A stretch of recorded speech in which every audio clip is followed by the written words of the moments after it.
I was in the FBI for 25 years. I have sat with spies and enemies of this country, and I learned a lot about human behaviors. Imagine being able to read other people and circumstances faster. It gives you a tremendous advantage in your life. I want to hear everything. So one of the first things I teach is...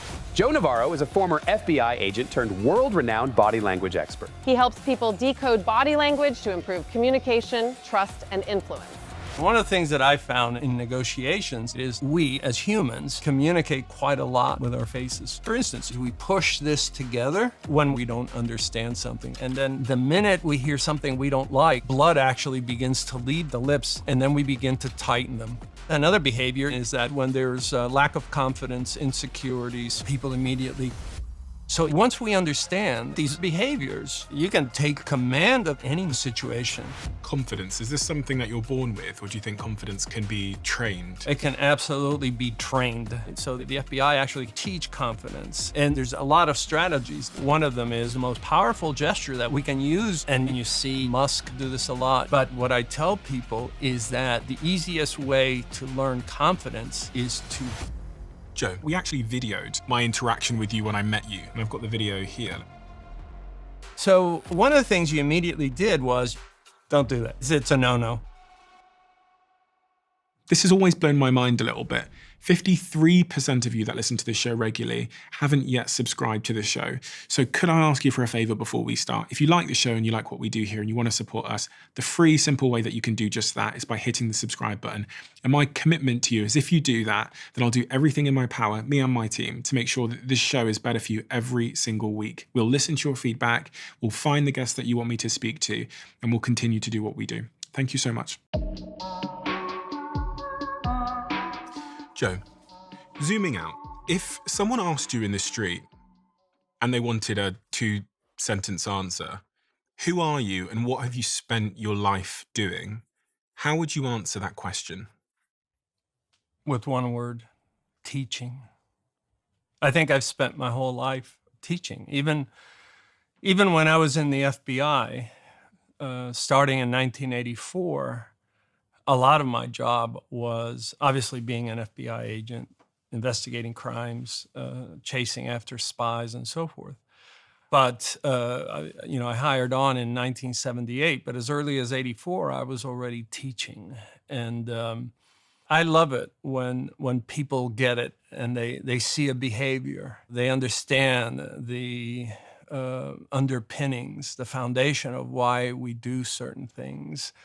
I'll give you an example. Sometimes you'll come to a horrible scene and people immediately gasp. They take in air and then they cover their mouths. Or there's 1 point difference on the scoreboard and people are like this and they don't understand. This is back where we were surrounded by lions and tigers and we learned to cover our mouths so as not to broadcast our breath, so that they couldn't see where we were or find us.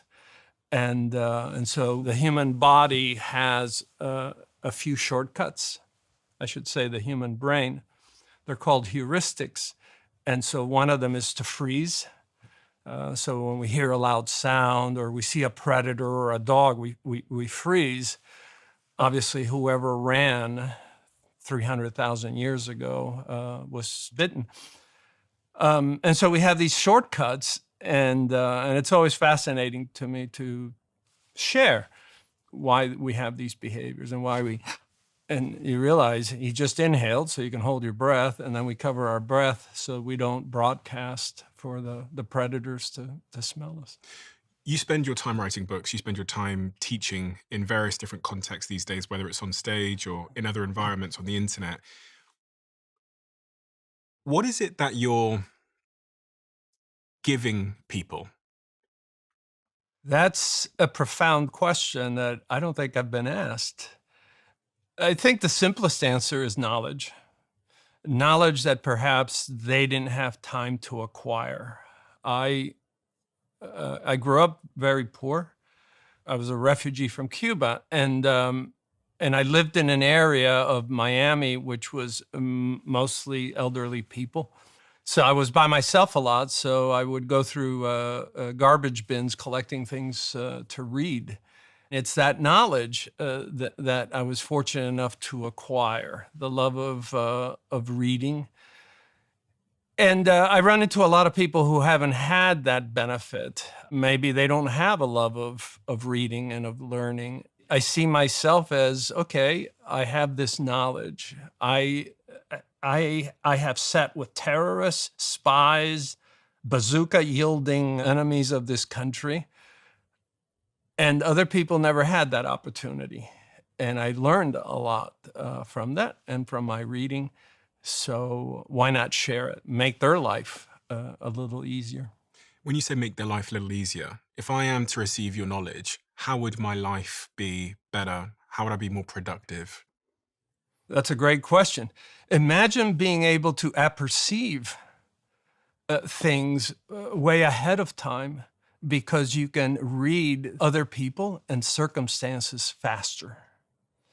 Most people see a behavior and have to sit there and wonder, are they upset with me? Are they, as the Brits would say, my wife is a Brit, are they taking the piss or something? Just any number of things. But imagine being able to look at something and decipher it infinitely faster so that you can devote yourself to other things.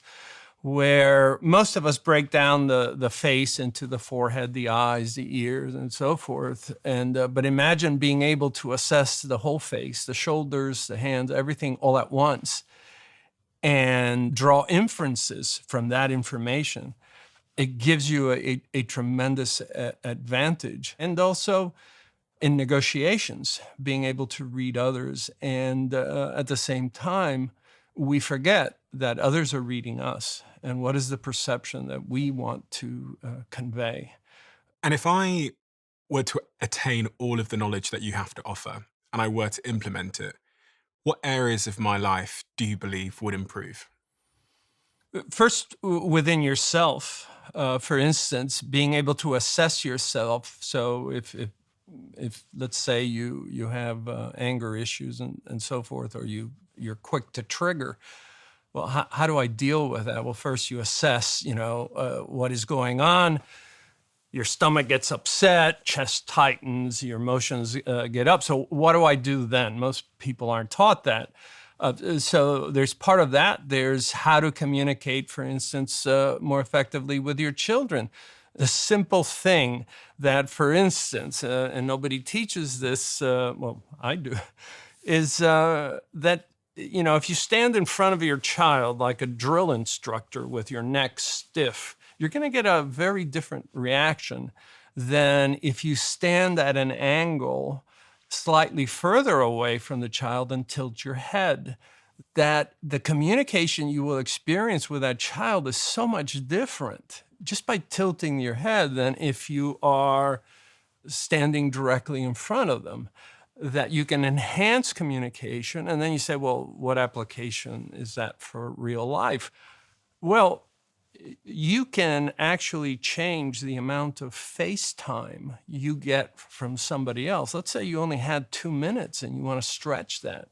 By just tilting your head, we've demonstrably shown that you can change the amount of face time that somebody's willing to give to you just because we show that we're relaxed and that we're not coming at you with an agenda, that we're willing to listen. It can be transformative if you apply that knowledge. Now, some people look at knowledge and they don't do much with it, but you can use it at home, you can use it at work, you can use it in negotiations. For instance, one of the things that I teach is the value of time. And time can be used as a nonverbal. So when I talk about nonverbals, I'm really talking about anything that communicates but is not a word. Well, you can use time as a nonverbal to say I'm in charge. Whoever dominates and controls time controls. And so even if I change the delivery of my message to slow things down, you're already taking charge in that negotiation. It's a beautiful thing to witness when you execute it properly. So there are a lot of applications, and obviously, like you basically study human behavior. You are a business person, but you're actually really in the people business. And once we understand the needs, and some are biological, the wants, the desires, the preferences of others. How do they like that information delivered? How do they like their coffee? All of that. But then, what do they fear? Most people don't tell you, I have fears. They say, well, I'm concerned about that, or that, I don't know if that's a good investment, or we'll have to do some due diligence. But that's, the brain only recognizes fear. And so once you understand that, it gives you such amplitude to then pursue whatever it is that you're interested in doing more effectively. And your career. Yeah. So you were an FBI agent for more than 30 years? Well, I was in law enforcement for 30 years. I was in the FBI for 25 years, principally working in the area of counterintelligence. But, in the FBI, you never wear one hat. I was also a pilot, so I flew surveillance. I was a SWAT team commander, so I did SWAT stuff, and actually worked with the SAS from London. And then I was in the behavioral analysis program, so we used that skill set to work on catching spies. What is the behavioral analysis program? In the 89, 90, the FBI developed a very secret program to analyze not people that were dead, but actually, how do we use human behavior to catch spies, to catch terrorists? And then once we catch them, how do we get into their heads? How do we get them to tell us what they're up to, what their purpose is, and so forth? So we created this program. I, along with 5 other agents out of 12,000, were selected from the FBI to become the part of this new behavioral analysis program, which was supposed to be classified, except it was accidentally leaked. And our job was to look at the threats, national security threats, and then see how we can use our knowledge of human behavior to then attack that. So when you say much of your work was to catch spies, Right. most of us have only ever heard of spies from watching James Bond and other things like that. So we don't actually understand the sort of reality of spies. So if I just play completely dumb for a second, other countries send people into other countries like the United States or the UK or Australia, Canada, Right. to do what? So every nation state has interests. A lot of it is obtained through diplomacy. A lot of it is now obtained through what we call espionage. So it's nothing like television and the movies. Some nations, especially hostile nations, send what we call hostile intelligence officers, usually masquerading as a diplomat, but often masquerading as students or scientists or businessmen. And their job is to acquire knowledge in specific areas: military knowledge, science and research, intentions and plans, military intentions and plans. Or they may have interest in, for instance, what is going to be the wheat production in Argentina this year, because it may affect the price of grain across the world. So there's commercial espionage that goes on. And so every nation defends itself by trying to identify, well, who is here trying to spy? So that's what we do. That's counterintelligence. That's espionage, and it's nothing like the movies. We don't jump from buildings, and although we do that sometimes, but it's not as glamorous as the James Bond stuff. So have you caught spies before? I have. I've arrested spies, multiple spies. Yeah. Give me the most interesting example of a spy that you identified and caught? And what were they here doing, and which country did they come from? Well, as it turns out, it was an American, because we also have what we call turncoats. So in the case of Roderick James Ramsey, he was an individual who, in 1989, I was asked to go interview because we thought he was a witness to something that had happened in Germany. He had a former army sergeant, had been kicked out of the army. The military wanted to find out if he knew anything about some missing documents, if he had seen anything. During my interview of him, which again, I thought he was a witness, he was smoking a cigarette at his house.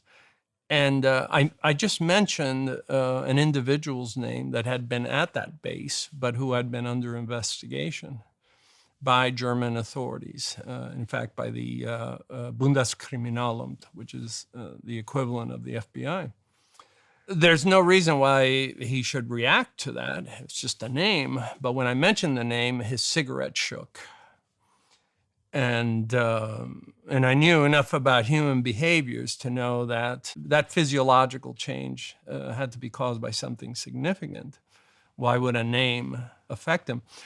And so scientific method, talked to him for 20 more minutes about something else. And then I mentioned that name again. And sure enough, his cigarette shook again. And at that point, I was convinced that there was something nefarious there. As it turns out, the Germans arrested Conrad. Clyde Conrad, that was the name of the person that had been under suspicion. The guy that I was interviewing, Rod Ramsey, was not.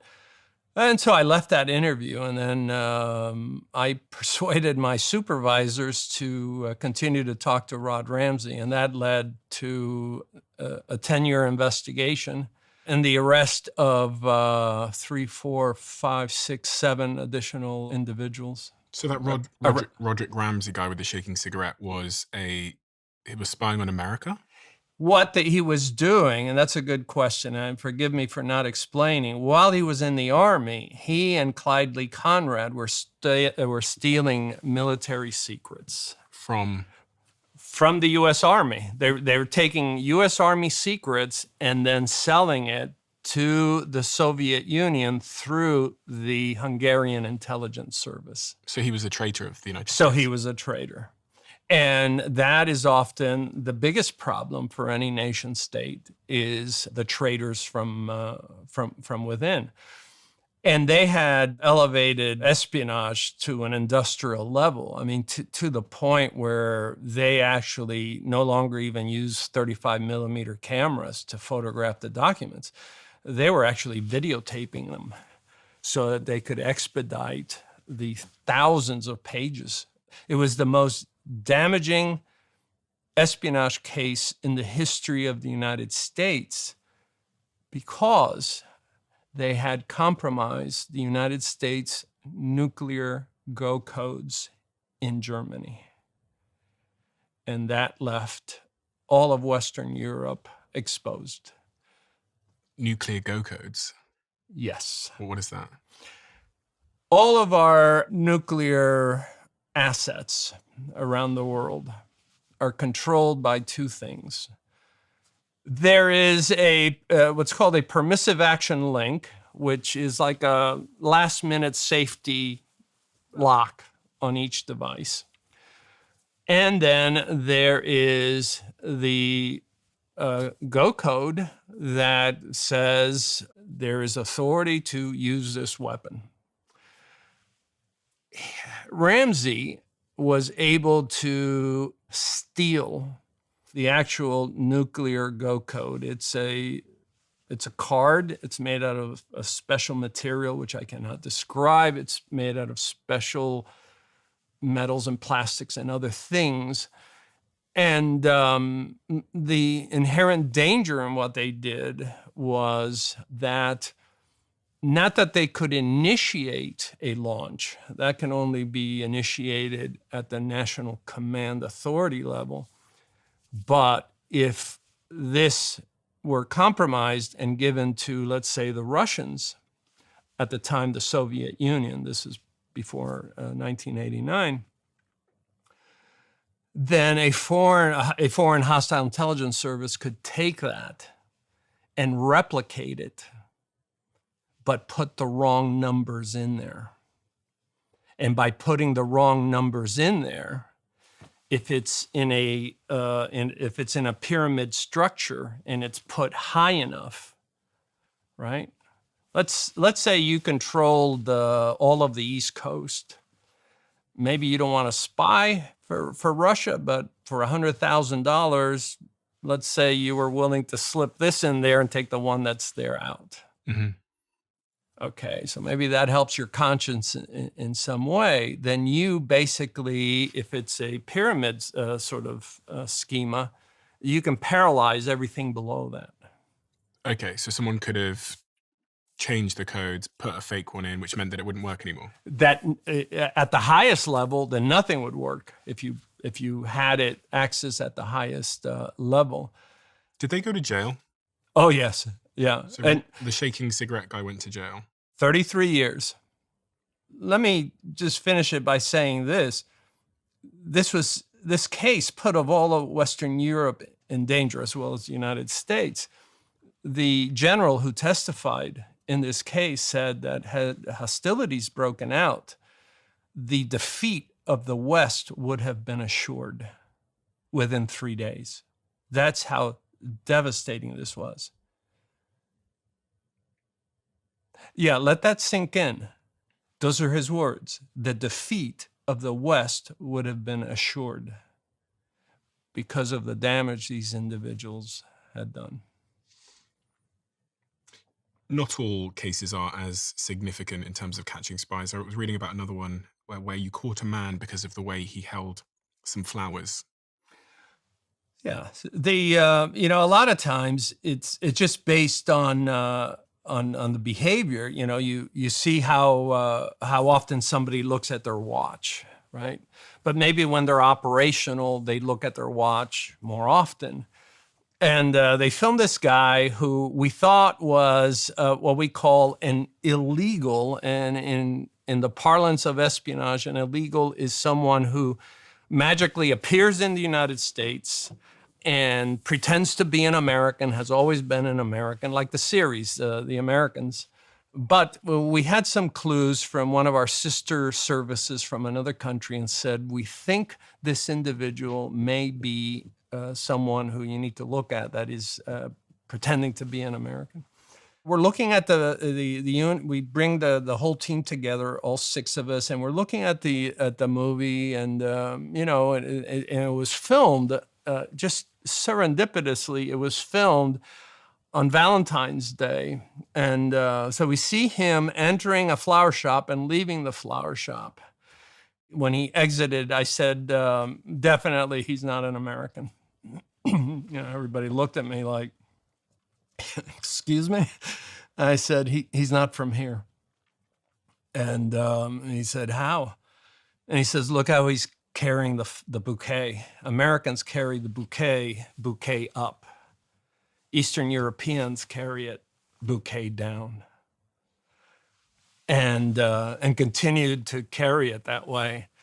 So I did what's called a presumptive. So we stopped him one day, and I said, I'm with the FBI, and I said, do you want to know how we know?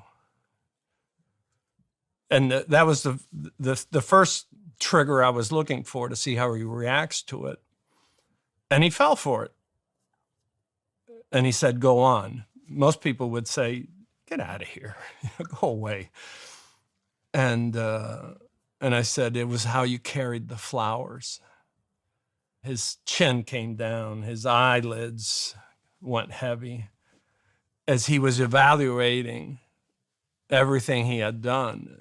He had practiced everything. His English was immaculate. He sounded like a Midwesterner and all that. After a few hours of having a nice chat, he agreed to work with us and admitted everything. What did he admit? That he had been sent here by a foreign government that his job as an illegal was to be in the United States, act as an American. And most people don't understand, well, why would a country, a nation state, spend so much money training these people to be like an American? And what they don't understand is their purpose here is for when hostilities break out. They can report on, for instance, train traffic, what trains are carrying munitions, what airports are being used for what purposes. Many times, as he later told us, they're given caches of explosives so that they can then blow up certain things that no missile would be able to do. So that's their role in hiding in America. It's not to commit espionage; it's to be here in case hostilities break out. So you flipped him to working with the FBI? Correct. And does that mean he doesn't get punished? Well, he doesn't get punished because he didn't commit any crime other than immigration violation. But what he was able to reveal to us was nothing short of breathtaking. Which nation was this? I cannot say. But obviously, they would have to have enough money and enough interest to carry out an operation like this. If you had to hazard a guess how many people that live amongst us have been sent from a foreign nation and are spies, how many do you think it is? Well, let's define that. You know, if they're hostile intelligence officers, it can be anywhere from 3% of the diplomatic staff to as many as, at one time, the Soviet Union, 85% of their staff were conducting espionage. I think numbers, so you have those. Now, if you're referring to like how many illegals, I would say at least you would have at least two dozen in the UK, maybe a dozen in France, and you would have a whole host, a constellation of them in the United States, simply because we span 5 time zones. I believe the UK only spans 1. I think I asked this in part because I was reading something that said much of the illegal immigrants that had come across the southern border of the United States, many of them were Chinese, and there was an article about questioning whether that was potentially an intentional act to get illegal Chinese people into the United States for some future purpose. Yeah. Big claims require big evidence, and I haven't seen that. In my experience, the Chinese intelligence service prefers to use students and scientists. We have approximately 80,000 Chinese students here at any one time. I know that, for instance, in the early 80s and early 90s, they would be given allowances. It always impressed me that they were given small allowances for meals, but large allowances for photocopying in the library. We call that a clue in the FBI. So they'd be given like $150 for eating, but they would be given thousands of dollars so that they could copy as much as they could from the libraries. It is much easier for them, for any nation, to send people here as students and, for instance, go into engineering or any of those things. On this subject of body language, it's highly contested because some people say body language does give us clues. Some people say it doesn't give us clues because there's cultural differences. Is body language important? Well, let me address what you just asked. Well, number one, body language is supremely important because we are born without the capacity to talk. And so we have to read the baby in front of us. To argue that body language, A, doesn't matter or it's subject to interpretation, I would argue that that would be a minuscule sentiment around the world amongst people who really have studied this. And I'll say why. So a baby is born without the capacity to speak, but the mother quickly learns through nonverbals whether that child is colicky, whether or not that child needs just to be reassured, whether they're cold or hot, and so forth. There's a lot of junk out there, and that is probably the cleanest word that I can use about body language, that this means that or whatever. But we're exquisitely prepared to communicate at any time, whether or not we're comfortable or uncomfortable, whether we're confident or not understanding. We had to evolve that precisely because we were always surrounded by predators. For instance, Stephen, when you have doubts or you want follow-up to questions that I ask, you use your eyes exquisitely. You furrow your glabella, one eye rises, the other one lowers it. You're an easy read. And so I follow it up with information. Now, you didn't have to teach me that.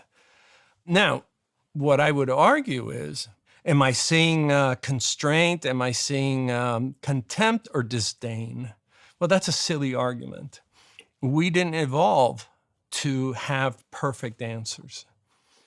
Evolution is about approximation for success. In other words, if I can be accurate 75 to 80% of the time, that's actually good enough. It's good enough. And so, what I teach is, do you see comfort or discomfort, psychological, physical, and so forth? Do I see, as in psychology, we say, is it positively valenced or negatively valenced? Balanced, you see? You're furrowing your glabella. What does a valenced mean? Valence really means is balanced, or how much electricity goes this way or this way. What's the valence of it? So if something's positively valenced, what does that mean?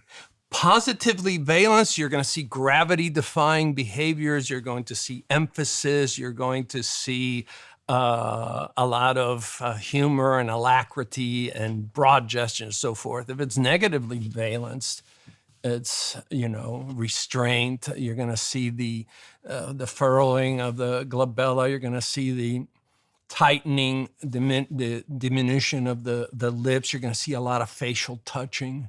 I don't know, right? All these pacifiers. And so I would argue that stop looking for perfection. In fact, Dr. Ambati at Harvard, unfortunately, she passed away, she found that we as humans are going to be accurate 75% of the time in our assessment of each other. That's an extraordinary number. Her research is ample. You can look up her research. It was all done on the auspices of looking for what she called thin slice assessments. Thin slice assessments, all of your viewers should know, because it showed us that from as little as 3 milliseconds, we actually get a pretty good assessment of each other. And we're right 75% of the time with 3 milliseconds. Yes. So they did several experiments.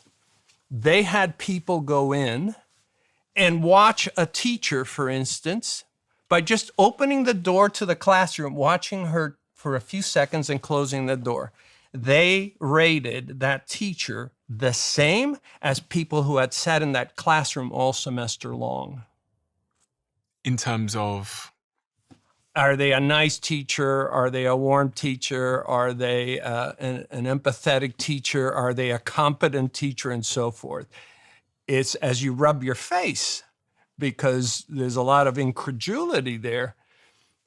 You have to appreciate this experiment was done over and over and over in many areas. I was thinking, as you said it, I was thinking, fucking hell,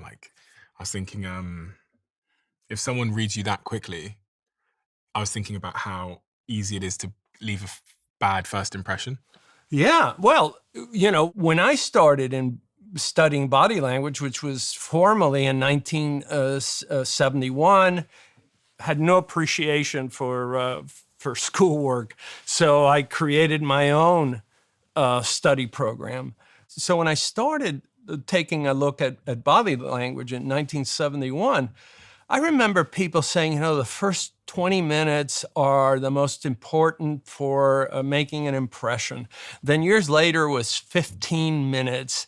By the 1980s, somebody had said, well, it's the first 4 minutes. Time out. That's ancient information. We now know that assessment is made in the first 3 milliseconds. That's faster than your blink rate. And you can begin to do things poorly and badly and begin to negatively affect others in that amount of time because the subconscious is assessing others more quickly. And by the way, I didn't mention this, we are, even before we're born, we are assessing the world around us to the point that for survival purposes, a baby in utero begins to assess the world around by the amount of noises and by the cadence and manner of speech of the mother.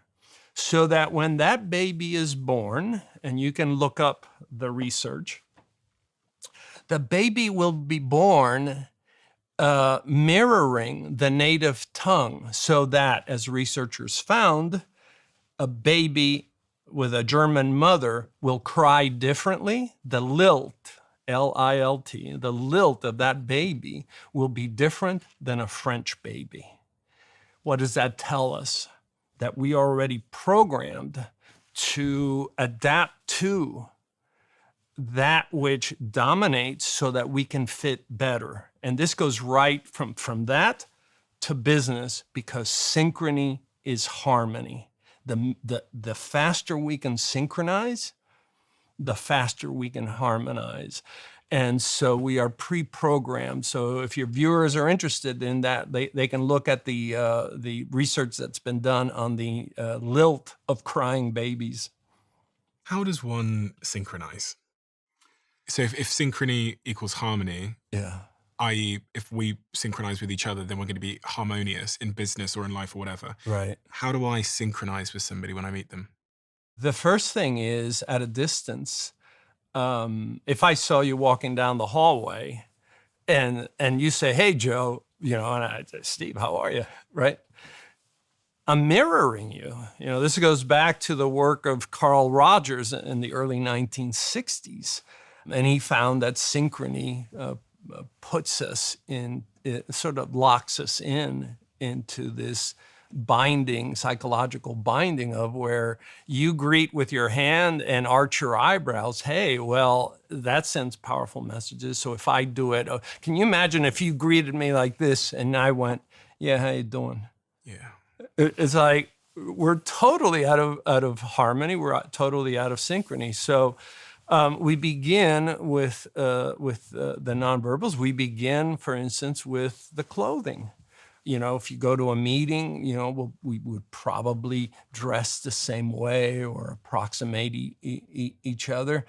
We would probably have this, look at us right now with our hand gestures. We're literally mirroring each other's hand gestures to the point where our thumbs are precisely the same way. Why? Because we're comfortable with each other. We would lean in if we are in good synchrony. Our speech pattern would synchronize. And to the point where you can actually work with individuals to calm them down or to see things your way or to appreciate, let's say in negotiations, to begin to be more receptive. People are more receptive if they can mirror your behaviors. So people are more receptive if they can mirror your behaviors. So if I let you mirror my behavior, then Right. you're going to be more receptive to what I have to say. Is that what you're saying? In general, we cannot be mimicking each other like it's a game. Yeah, Right? yeah. It becomes ridiculous. But there's no way we can negotiate if you're screaming and I'm stoic. Yeah. It doesn't happen. For instance, you and I probably are doing a pretty good job of just mirroring each other in the conversation. We are more likely to be successful, have more face time, and achieve more if we can talk to each other this way than if all of a sudden I decide to sit sideways, kick my feet up, and lean on my elbow. That gesture alone, even though it's a comfort display, doesn't put us in synchrony. And everything that I have ever found was, even when I was talking to terrorists, who absolutely hated me, hated a lot of other things, if I could just get them grounded to the point where we are talking basically the same way and using the same words. If they say my family, don't say wife and kids. Use family. Don't use terms of art. If they say, well, what's the price? Don't come back and say, well, the points on this, or that's not what they asked. That's a great way to demonstrate that you're not listening. And the other thing I always emphasize is that for years people said, well, try to reduce everything that's emotional so that it doesn't interfere.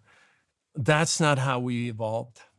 That is absolutely not how we evolved. We evolved to deal with emotions because emotions keep us alive. When our amygdala senses a threat, it is there to deal with that. And anything negative rises to prominence. That's one of the first things I teach. If it's really negative, it rises to prominence. We assess for it first, we deal with that first. And often in business, what we see is, somebody had a hard time finding your location. They had a hard time parking. Then they had to go to your receptionist who was on the phone and took about 7 minutes to even say good morning. And when they did it with no alacrity. Then they have to go through security. Then they have to take the elevator that's crowded and then finally get to your office. And you want them to jump right into the meeting without all that negativity that has been accrued. That's not how humans evolved. That is absolutely not how our species evolved. Our species evolved to deconflict that, to diminish that by first dealing with that. That's where storytelling in part came from, where we came and said, I chased it. I was able to, he attacked me, then I attacked back. And, and then we go through that whole storytelling, which has mythical proportions and mythical aspects as archetypes. And if you subscribe to Jungian psychology, one of the arguments that I always use is this: how many of you have been in an argument and then 30 minutes later, you remember all the clever lines you should have said? We all have. And that's because the emotional brain hijacks neural activity. If you want the best out of people, if you want the best out of a relationship, vent that, get that out, give it time.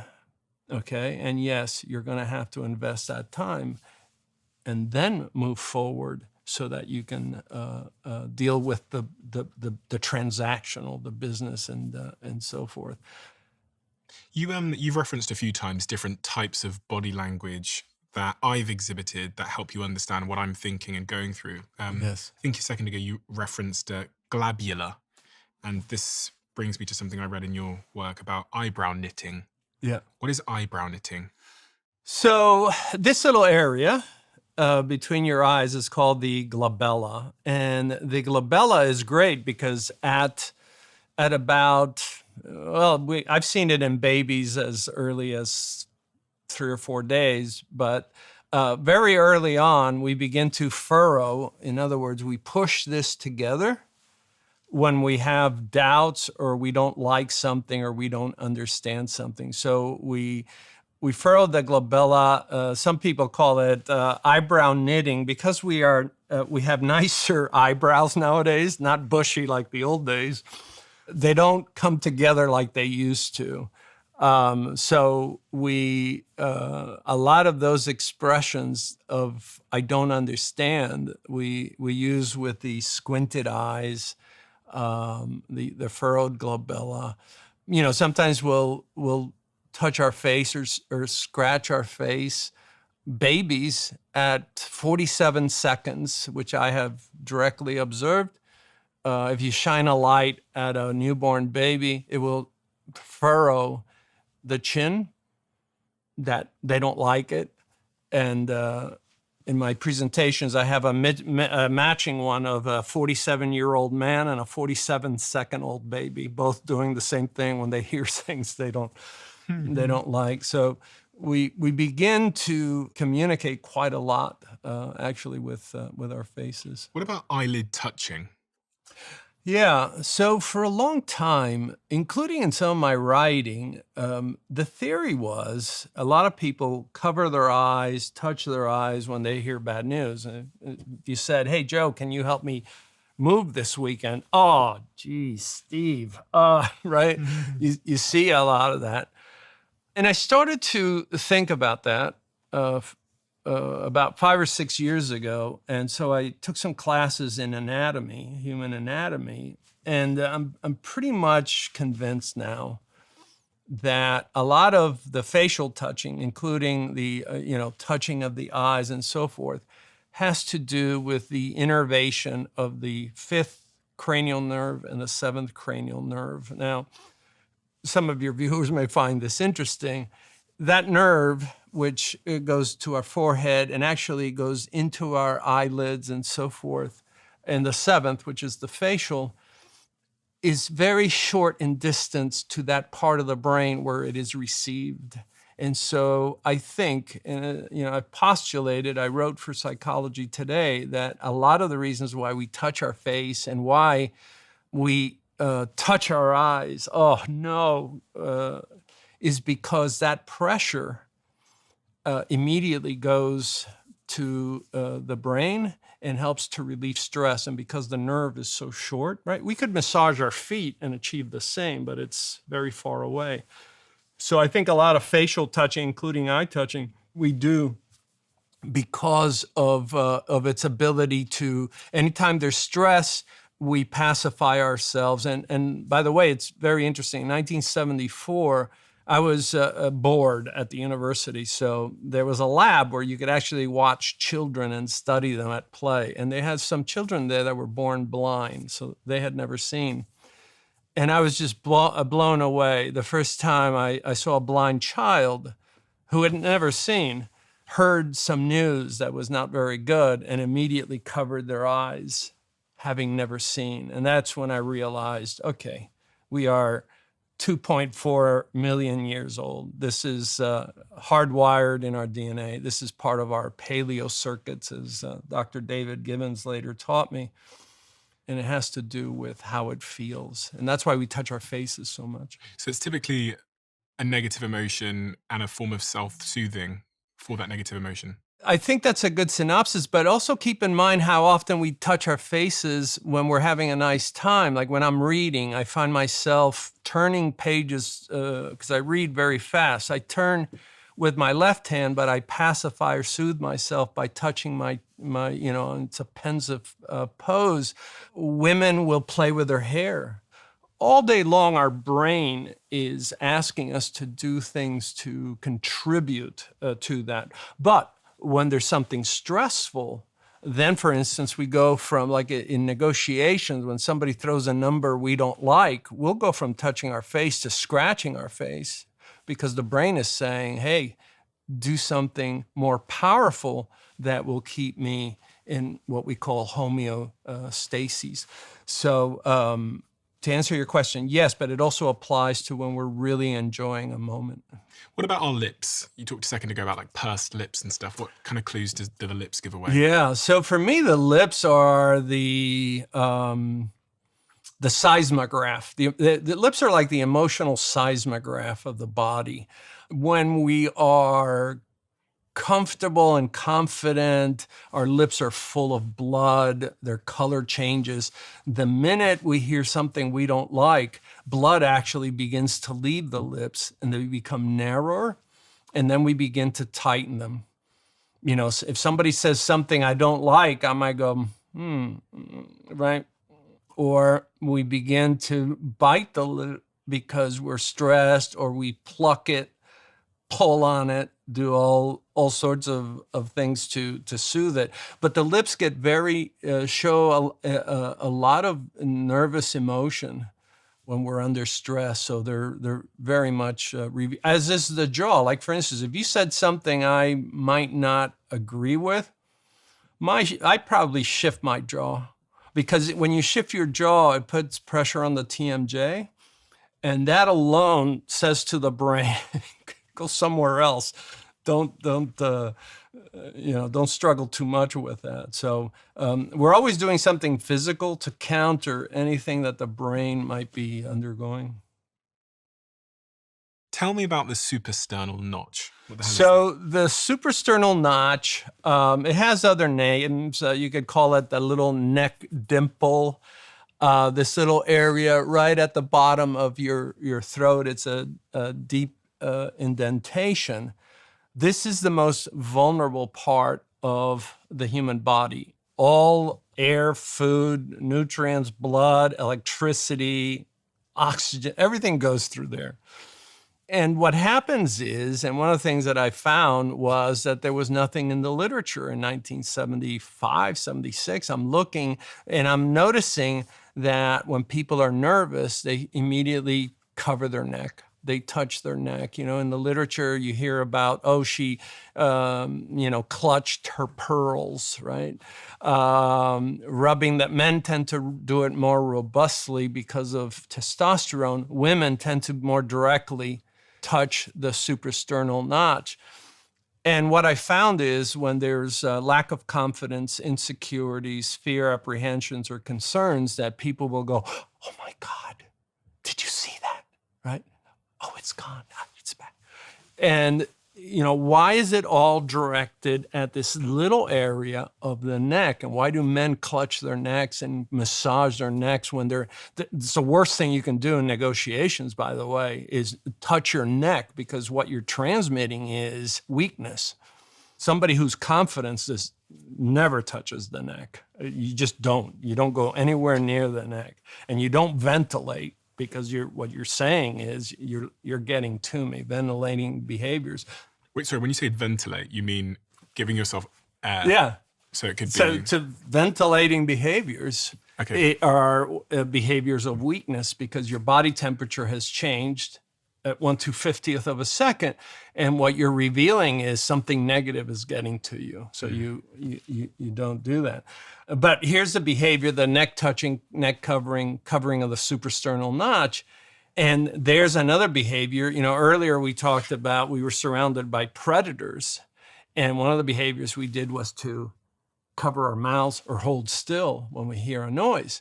The third behavior is to cover the neck.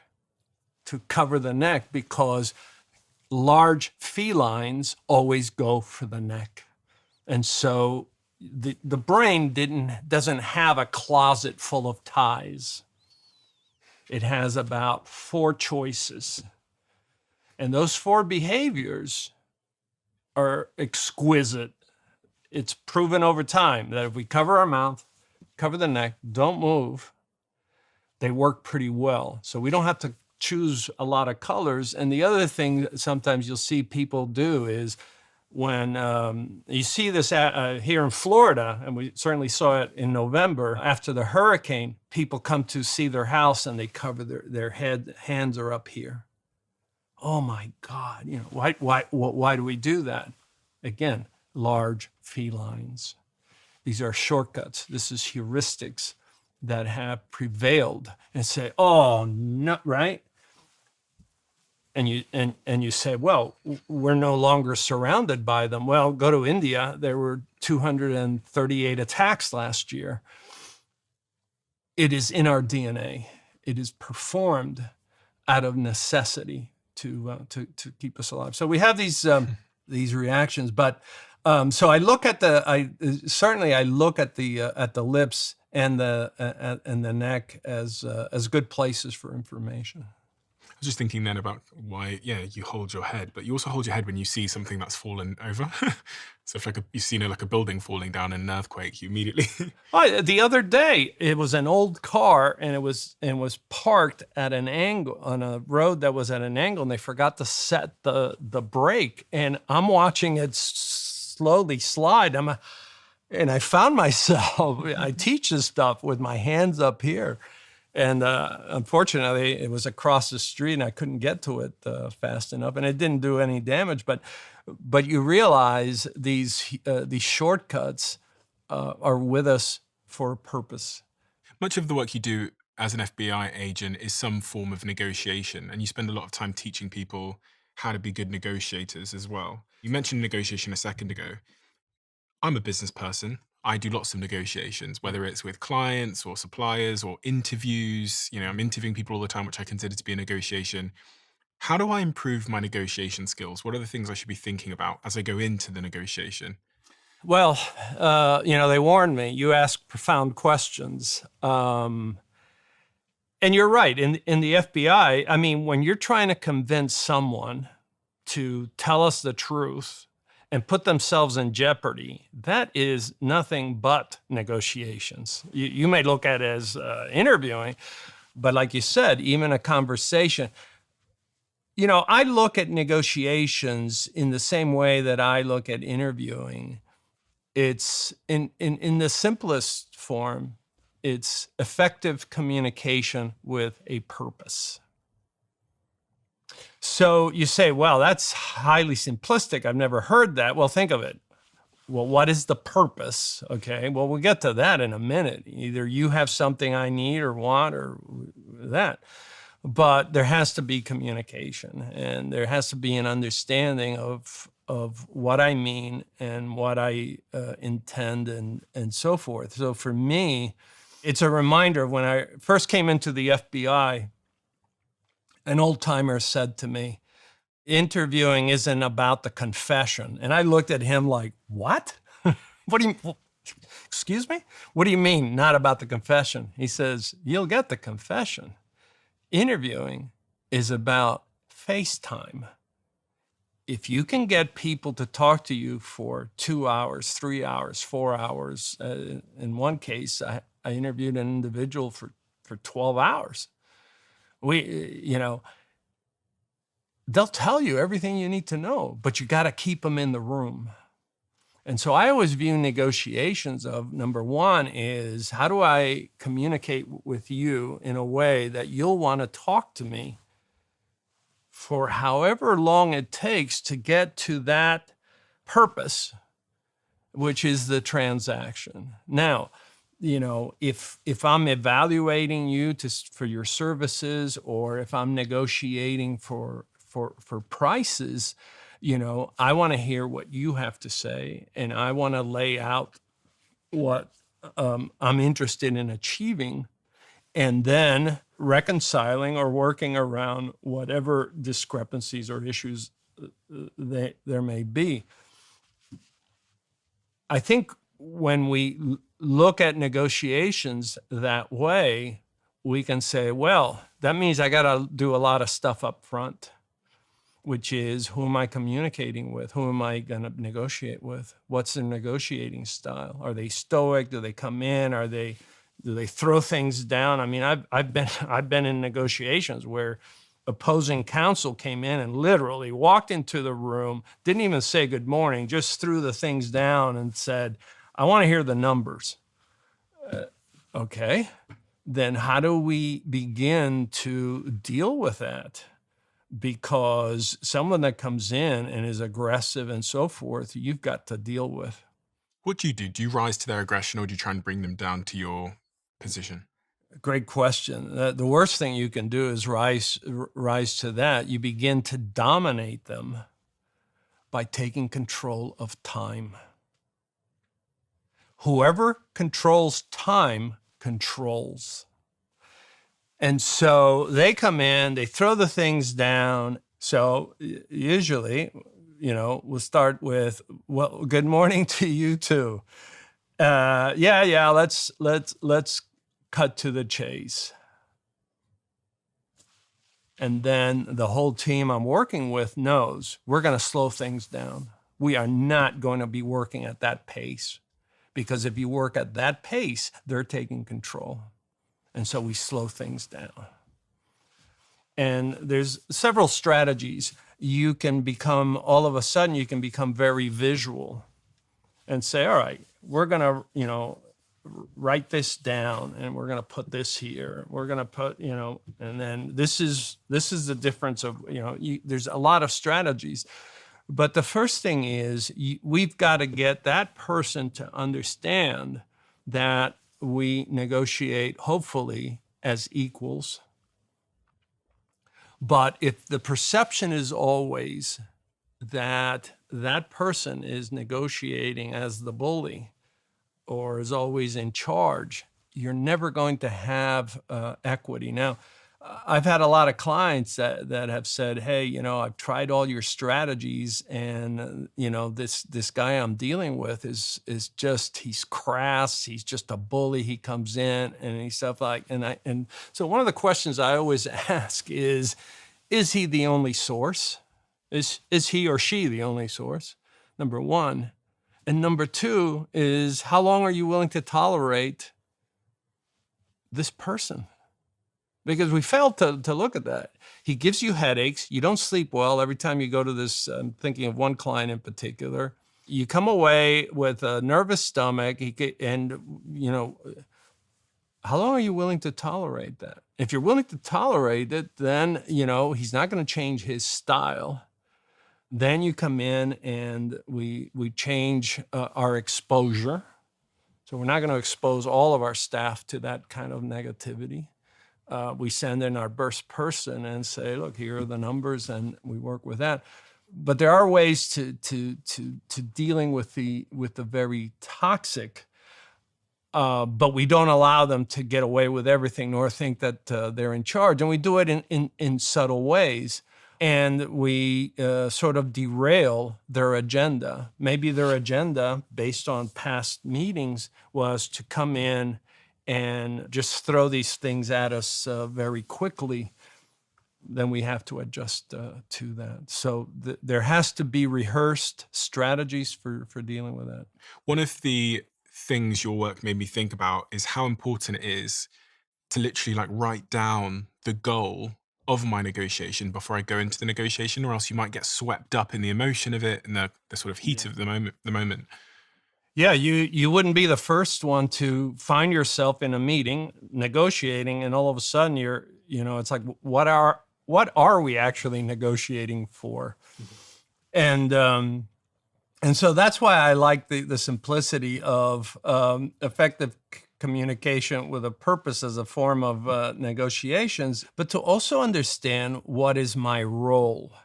What is my role, and what is my purpose in being there? Because many times we go into negotiations and the chief financial officer is there. Ding.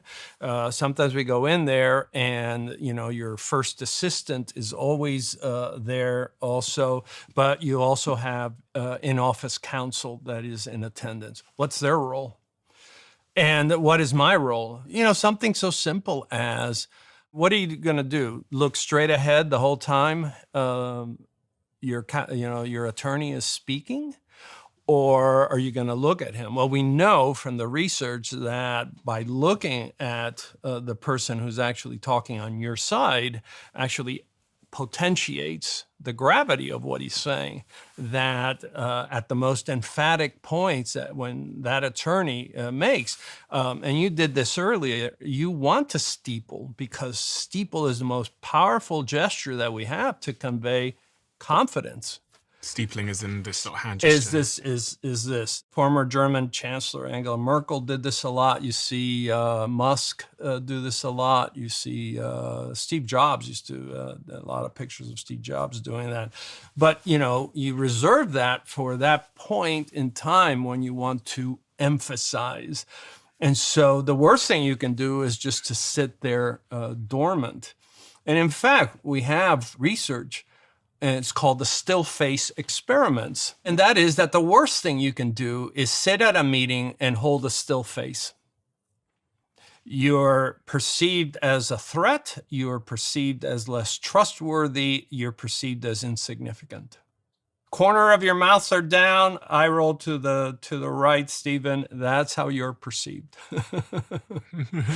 and that's what happens. The experiments, which were done first with babies, found that if you take a baby, and it's called the still face experiments, if you take a baby and you look away and look back and smile, the baby's content. You can do that several times. But on the last one, you turn around and you hold very still. The babies become uncontrollable. They have fits. They're really troubled by that. So the experimenters said, well, yeah, but at what age does that leave us? So they decided to do it with adults. Adults do the same thing. If you and I are talking and we're exchanging faces, the worst thing I can do is then sit there. It is you see, unnerving, you find it disconcerting. Yeah. And what the brain perceives is a threat. And you lose trustworthiness. Because you can't read what this person's thinking either way. I'd rather you be unhappy, then at least I can put that in a box.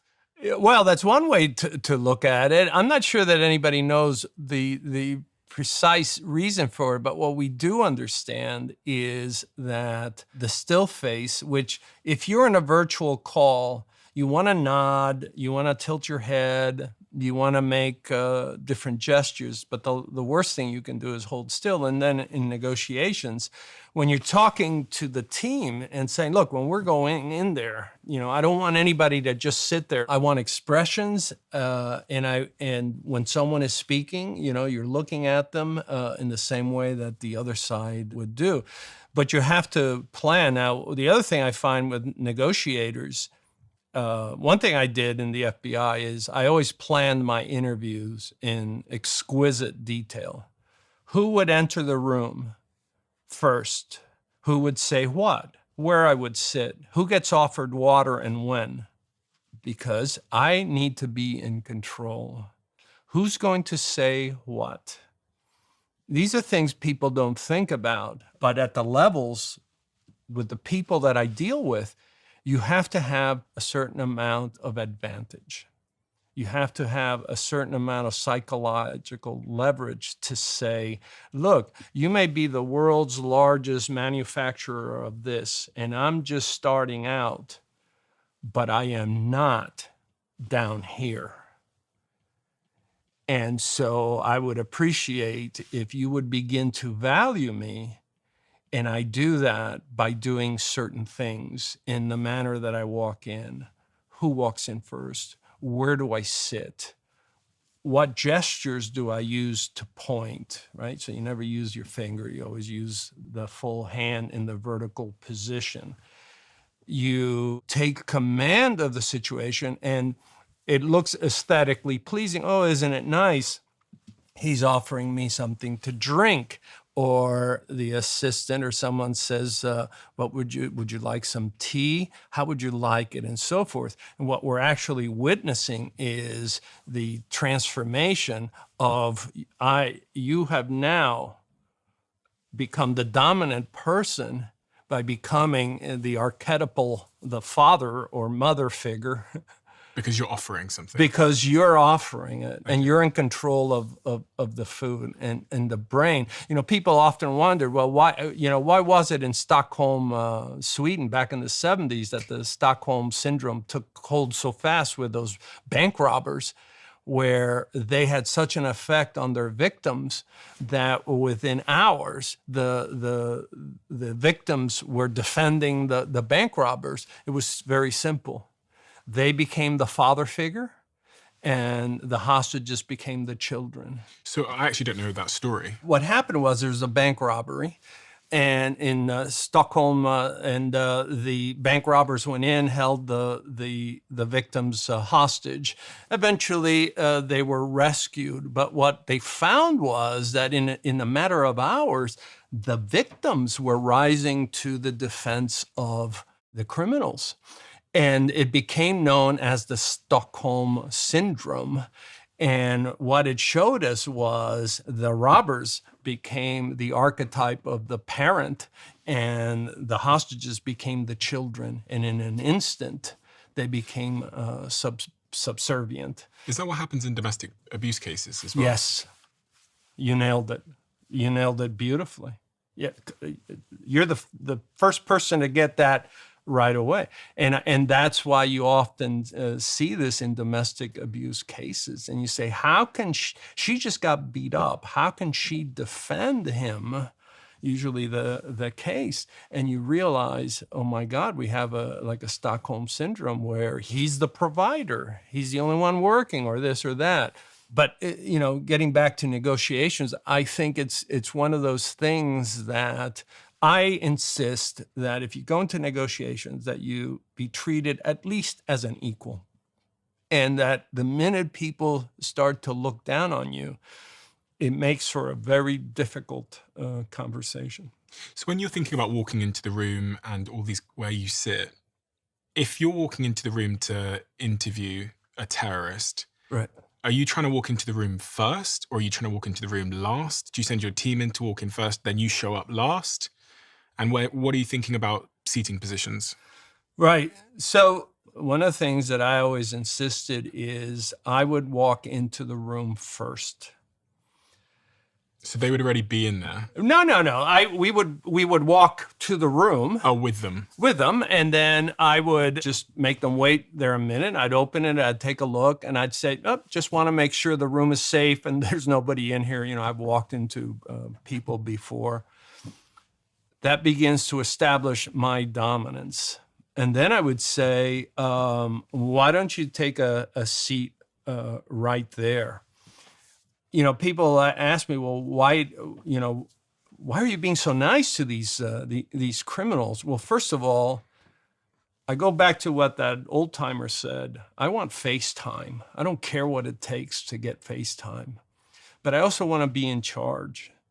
And if by being nice to him and pointing to the nice chair there achieves that, then so much for me. And then I always try to sit in a way that I sit higher. Now, in the case of Ramsey, we'd literally get the room ahead of time, and we would change the furniture so that I always sat about 1 inch to 2 inches higher than he did. He never noticed that. Ramsey was the guy whose cigarette was quivering. In the end, we ended up doing 37 interviews. And they were all done in hotel rooms, mostly in the Orlando area. And we would go in ahead of time, and we would just arrange the furniture or bring in furniture. But I always sat higher than him. He never understood that. He always sat on the couch, which somehow... about that much was shaved from the couch so that it always sat a little lower. And so he was always literally slightly looking up to us. And then we controlled when we would take breaks. And I was always attentive, and I would say, would you like something to drink now? I said, well, this is such a good subject. Why don't we take the break now? And you have the drink now, and then so we can continue. What he didn't realize was that I was establishing control over him by sort of dictating. It would be I'm sure your listeners might be saying, boy, that's manipulative. Yeah, but in the transactional phase, it's no different than you saying to your crew, I need to take a break right now and go to the restroom. Okay, take a break. I don't think that much of it. But over time, what happens is he begins to relinquish a lot of that forcefulness that he'd love to exhibit. He'd love to be in charge, but I'm not permitting it. And sometimes he would say, well, I could use a smoke break right now. And I'd say, hang on a second, because what you just said was really interesting. And my partner, Mrs. Terry Moody, I loved her. She was a great partner. She looked at me like, really? You're going to push it that much further? But it worked to the point where, I mean, here's a guy who had his attorney's phone number on him at all times, and he never used that. You mentioned the height of the chairs. What does height matter in this context? Because I was thinking as well about Zoom, and the interesting thing about Zoom, we were talking about this before we started recording, and the fact that most of our conversations are happening digitally now, is we don't often think about height. And I'm sometimes on a call with one of my colleagues or partners, and I'll often ask them before the client or whoever we're doing business with joins the call to adjust the height, because they are like looking down into the lens, or they're looking up into the lens, which I think is also suboptimal. Good term, suboptimum. There's a lot to be said about height, just as there is a beauty dividend, right? So the beauty dividend, and you can look this up, the beauty dividend, well-researched, basically says you're going to earn 8% per year the rest of your life just if you are good looking. That's the beauty dividend. You can go online and look at all the studies and the statistics that go with it. But there's also a height dividend, and it is universal. If you look at Americans that are 6 feet 2 inches, so a little taller than me, accounts for about 3% of the population, unless you go to the Fortune 500 companies. And then they account for 39% of all CEOs at 6'2". Whoa. That, my friend, is an order of increase. And you say, are taller people smarter? No. No. It has to do with the benefit of being tall. There is a dividend, and so we tend to see that across the world. The word dividend, for anyone that doesn't know, basically means like a benefit or a reward. One could think of it as an advantage. Yeah. You have an advantage. So with Ramsey, what was the dividend by you making your chair just an inch taller? What were you doing to him? You were taking away his power a little bit, making you more powerful? I had to, because he had all the cards. He was the spy. He had all the evidence in his head or in his possession, or the Russians had it. The Russians weren't going to give it to us. They're the enemy. They said, too bad, mates. We've got all your secrets. They had so many secrets that they measured it in weight, not just in pages. The other problem I was dealing with is his IQ. He had the second highest IQ that the Army ever recorded since World War II. He could talk on any subject, quantum physics to whatever. When you have a superior intellect, in his case, which was true, or you're dealing with someone, let's say, who is malignant narcissist, so they account for about 2% of the population, but about 20% of CEOs. So your malignant narcissist who overvalues themselves and tends to devalue others. And in my case with him, he had narcissistic traits, which I could deal with, but his superior intellect was breathtaking, and he had perfect recall. So in a way, it was frightening, because all he had to do was transport himself to another country, and he could sell all the secrets that he had memorized. So I had to play a certain role. But I also couldn't let him take charge of the investigation, and not one that had put England, Germany, all of Western Europe in jeopardy, as well as Canada and the United States. I could not afford, the United States government couldn't afford to have him be flippant with the knowledge that he knew, especially once we knew that he had compromised the nuclear go codes. Do you mind if I pause this conversation for a moment? I want to talk about our show sponsor today, which is Shopify. I've always believed that the biggest cost in business isn't failure, it's the time you waste trying to make decisions. Time spent hesitating, overthinking, or waiting for the right moment. When I started my first company at 20 years old, I had no experience and no money. What I did have was an idea and the willingness to move fast, and that made all the difference. If you've been thinking about starting your own business, Shopify makes this entire process so much easier. With thousands of customizable templates, you don't need coding or design skills.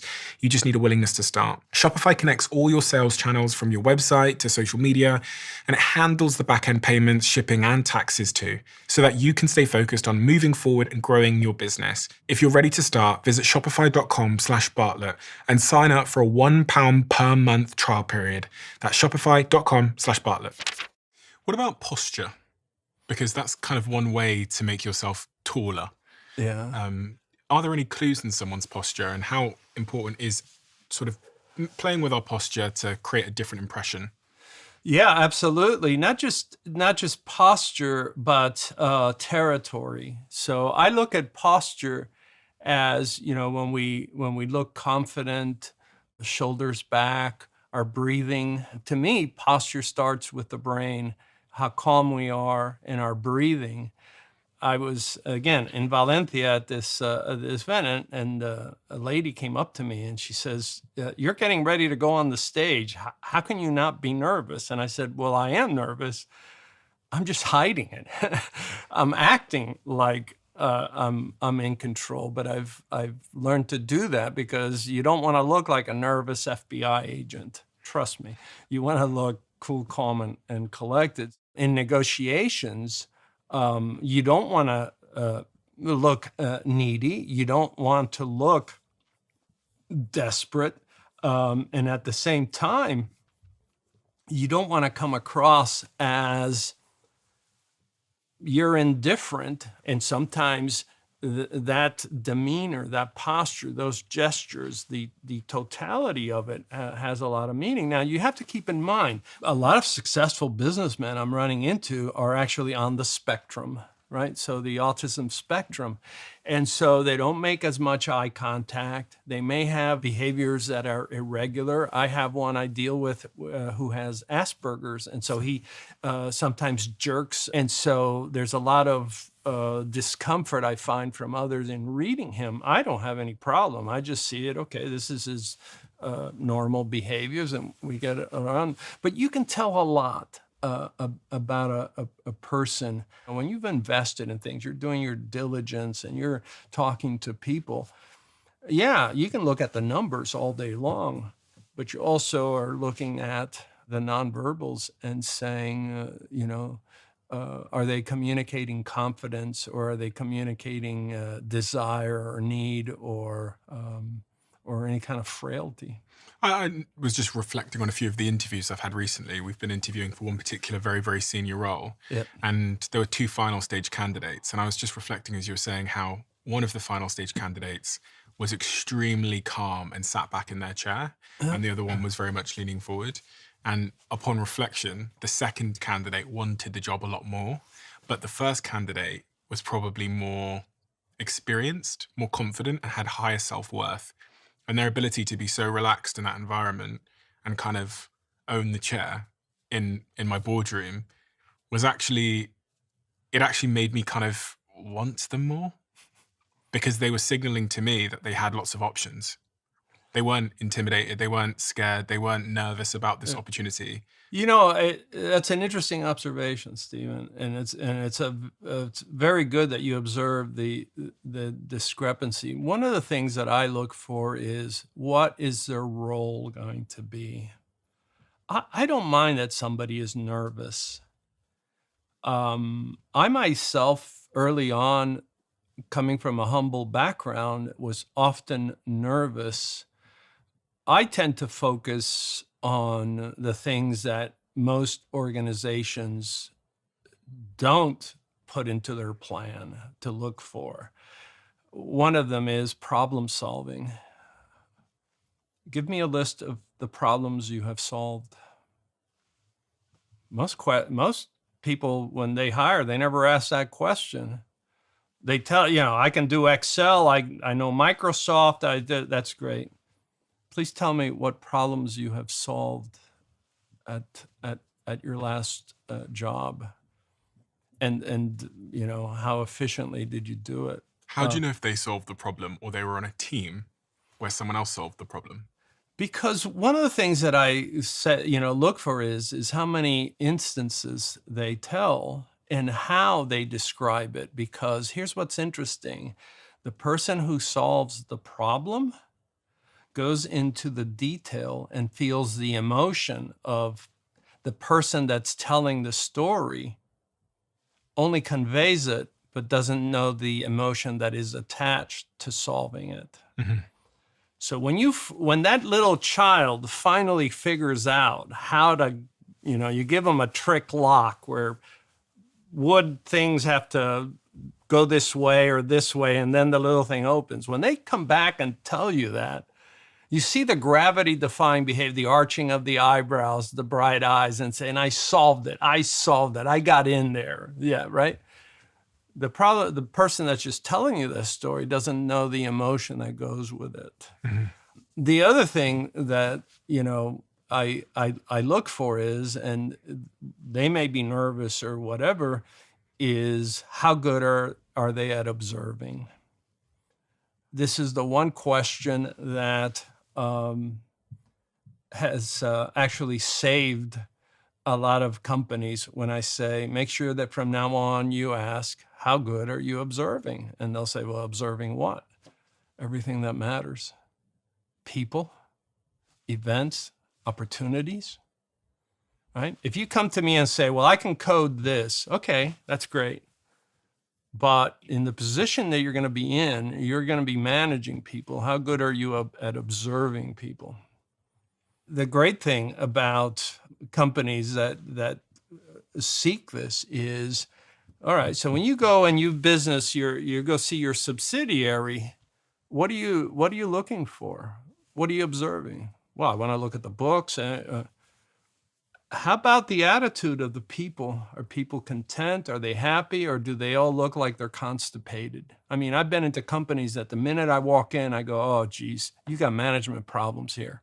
And the guy goes, who did somebody tell you? I said, well, I'd have to be clinically stupid not to recognize that all these people are walking around with their heads hung low, that they make no eye contact. They pass each other in the subway and they don't talk to each other. You got management issues here. Mm-hmm. And, and it's like they hired for this skill, but is that really what you need when you actually need somebody that is a great observer? What about confidence? Is this something that you're born with, or do you think confidence can be trained into somebody? I think confidence can absolutely be trained. Coming from Cuba, where we lost everything, arriving as a refugee, having nothing, and then all of a sudden, the FBI asked me to become, and I didn't apply to the FBI. The FBI actually came to me and asked me to apply. And then all of a sudden I said, are you guys serious? It's like, I'm 23 years old, I'm barely learning how to shave. And with no confidence whatsoever, and they teach you to be confident. You can teach confidence. And what I tell people is the easiest way to learn confidence is to be confident about one thing. I don't care if it's you stack papers better than anybody else. I don't care if it's the way you make your bed, any small thing. Show me that you're confident. Show me that that's better than anybody else's. And the minute you can be confident about one thing, now you can be confident about two things. And then you can be confident about three things. This nonsense that I often see people say, well, just come in and be confident. I think that's nonsense. I think you have to learn, and your physiology has to learn to be confident about one thing. You know, with me, I was confident in playing football. Okay, I was fast. I could do certain things. I was confident about that. I knew that in basketball I could shoot a three-pointer. Okay, confident about that, but not confident about a host of other things. To be in a room full of executives, I remember when I had no confidence. So how do I work on that? You cannot, unless you're a world-class actor, you cannot walk into a place and all of a sudden pretend you're confident. I tell people, learn to be confident about one thing. And sometimes it's knowledge. There is no meeting I go into that I am not well read on that subject. If you want to achieve confidence, know everything that you can about a particular subject, and that gives you so much great confidence. And I've seen young people come right out of college and they're sitting there, you know, their elbows are in, they're almost mousy looking, they're nervous, they're looking about constantly, they don't know where to look. And, you know, and I tell them, know your subject, because the minute they begin to talk about that, they begin to flower and change. So it's competence in a particular area or vertical creates confidence, which then kind of permeates. Yes, and that's what the military, like the British military, that's what they take young people, 17, 18, 19 years old, and they say, you know, we're going to change you into a warrior. Well, how's that? By running, by getting you to climb up that rope, by doing any number of things where you can come away and feel that confidence. You talked in a video that I watched for Wired about a variety of different ways we can exhibit and be more confident and show confidence. One of them is really looking at the leaders in your life who are confident and trying to sort of replicate some of those confident behaviors. Right. The other one was about your voice. Use a deeper voice and do not rise at the end of the sentence as if it's a question. Right. So let me talk about those. Don't try to reinvent what's successful. A confident person doesn't have to talk fast and doesn't talk high. Right? I remember the first arrest I made and I said, stop, this is the FBI. My voice was, nobody was going to stop. Nobody. Nobody. And the guys that were with me said, Joe, you got to work on your voice. You have to have a command voice. Well, a command voice is down. Like Stop right there. I'll give you an example. You talk to most executives and you say, no, that's not acceptable. It's too high. No is always said down. No. Are we going to? No. That sounds like a complete sentence.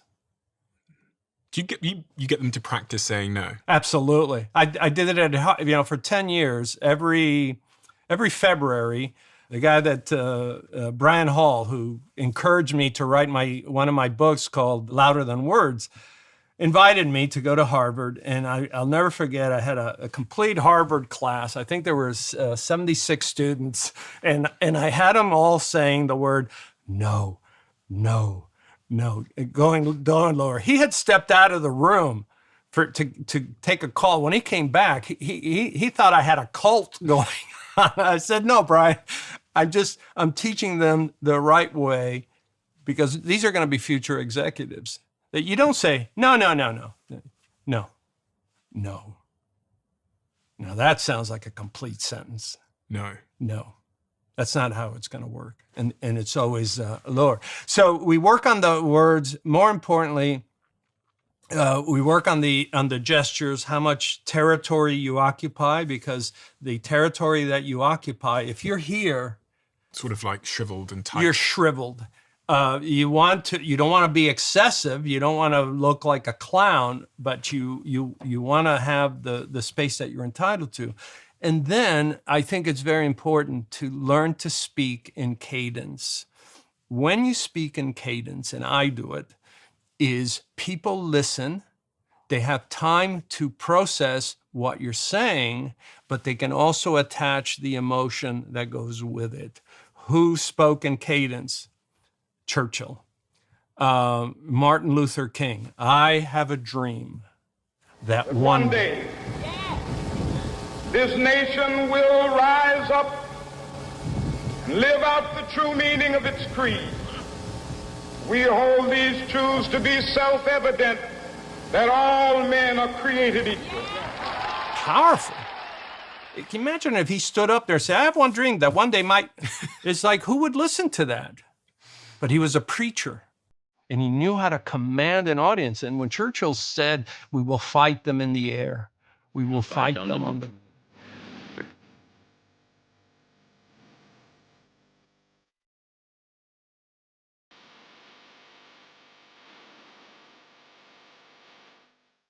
The cadence is not just seductive, it is powerful.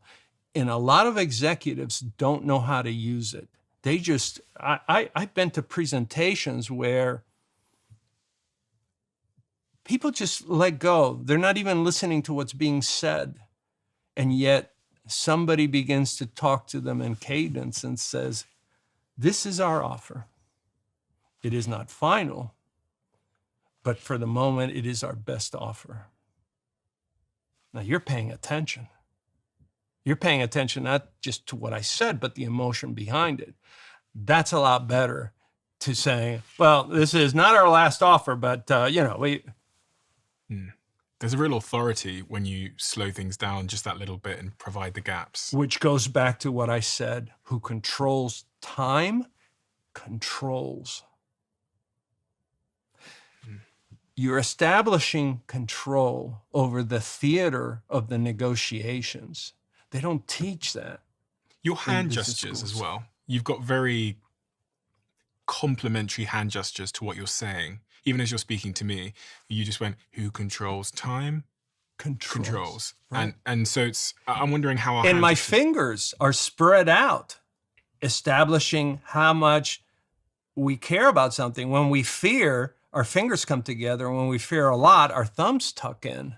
I've seen people in negotiations give up a lot of information because all of a sudden they tuck their thumbs in. I said, okay, they're scared because dogs tuck their ears in, humans tuck the hands, no matter how dark you are, your hands, the palm of the hands are very visible. That evolved with us because they're expressive.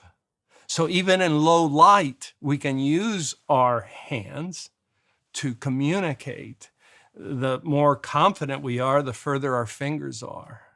I care. Imagine if I said, I care about you versus I care about you. There's a big difference. So in the first example, you kind of had your fingers together. In the second, you spread them out. This, I care about this. And so they potentiate the message. And the human brain evolved also to look for the hands because the hands, number one, can be used as a weapon, but number two, they are also emblematic of the emotions that we feel. And eye contact. Yes. Lots been said about eye contact and the importance of it. What should I understand about eye contact, confidence? Eye contact in some ways is, we could spend about 40 minutes on it because, as a teacher, I can tell you, because you want to have good eye contact. For instance, if you're dealing with a woman, you don't want it to go, normal eye contact is here. You don't want it going down to here to the breasts. Okay, so you want to stay looking at the face, right? So you want to keep it in the face, but you also don't want to intimidate. Unless you want to intimidate. So you have to employ things like eye gaze behavior.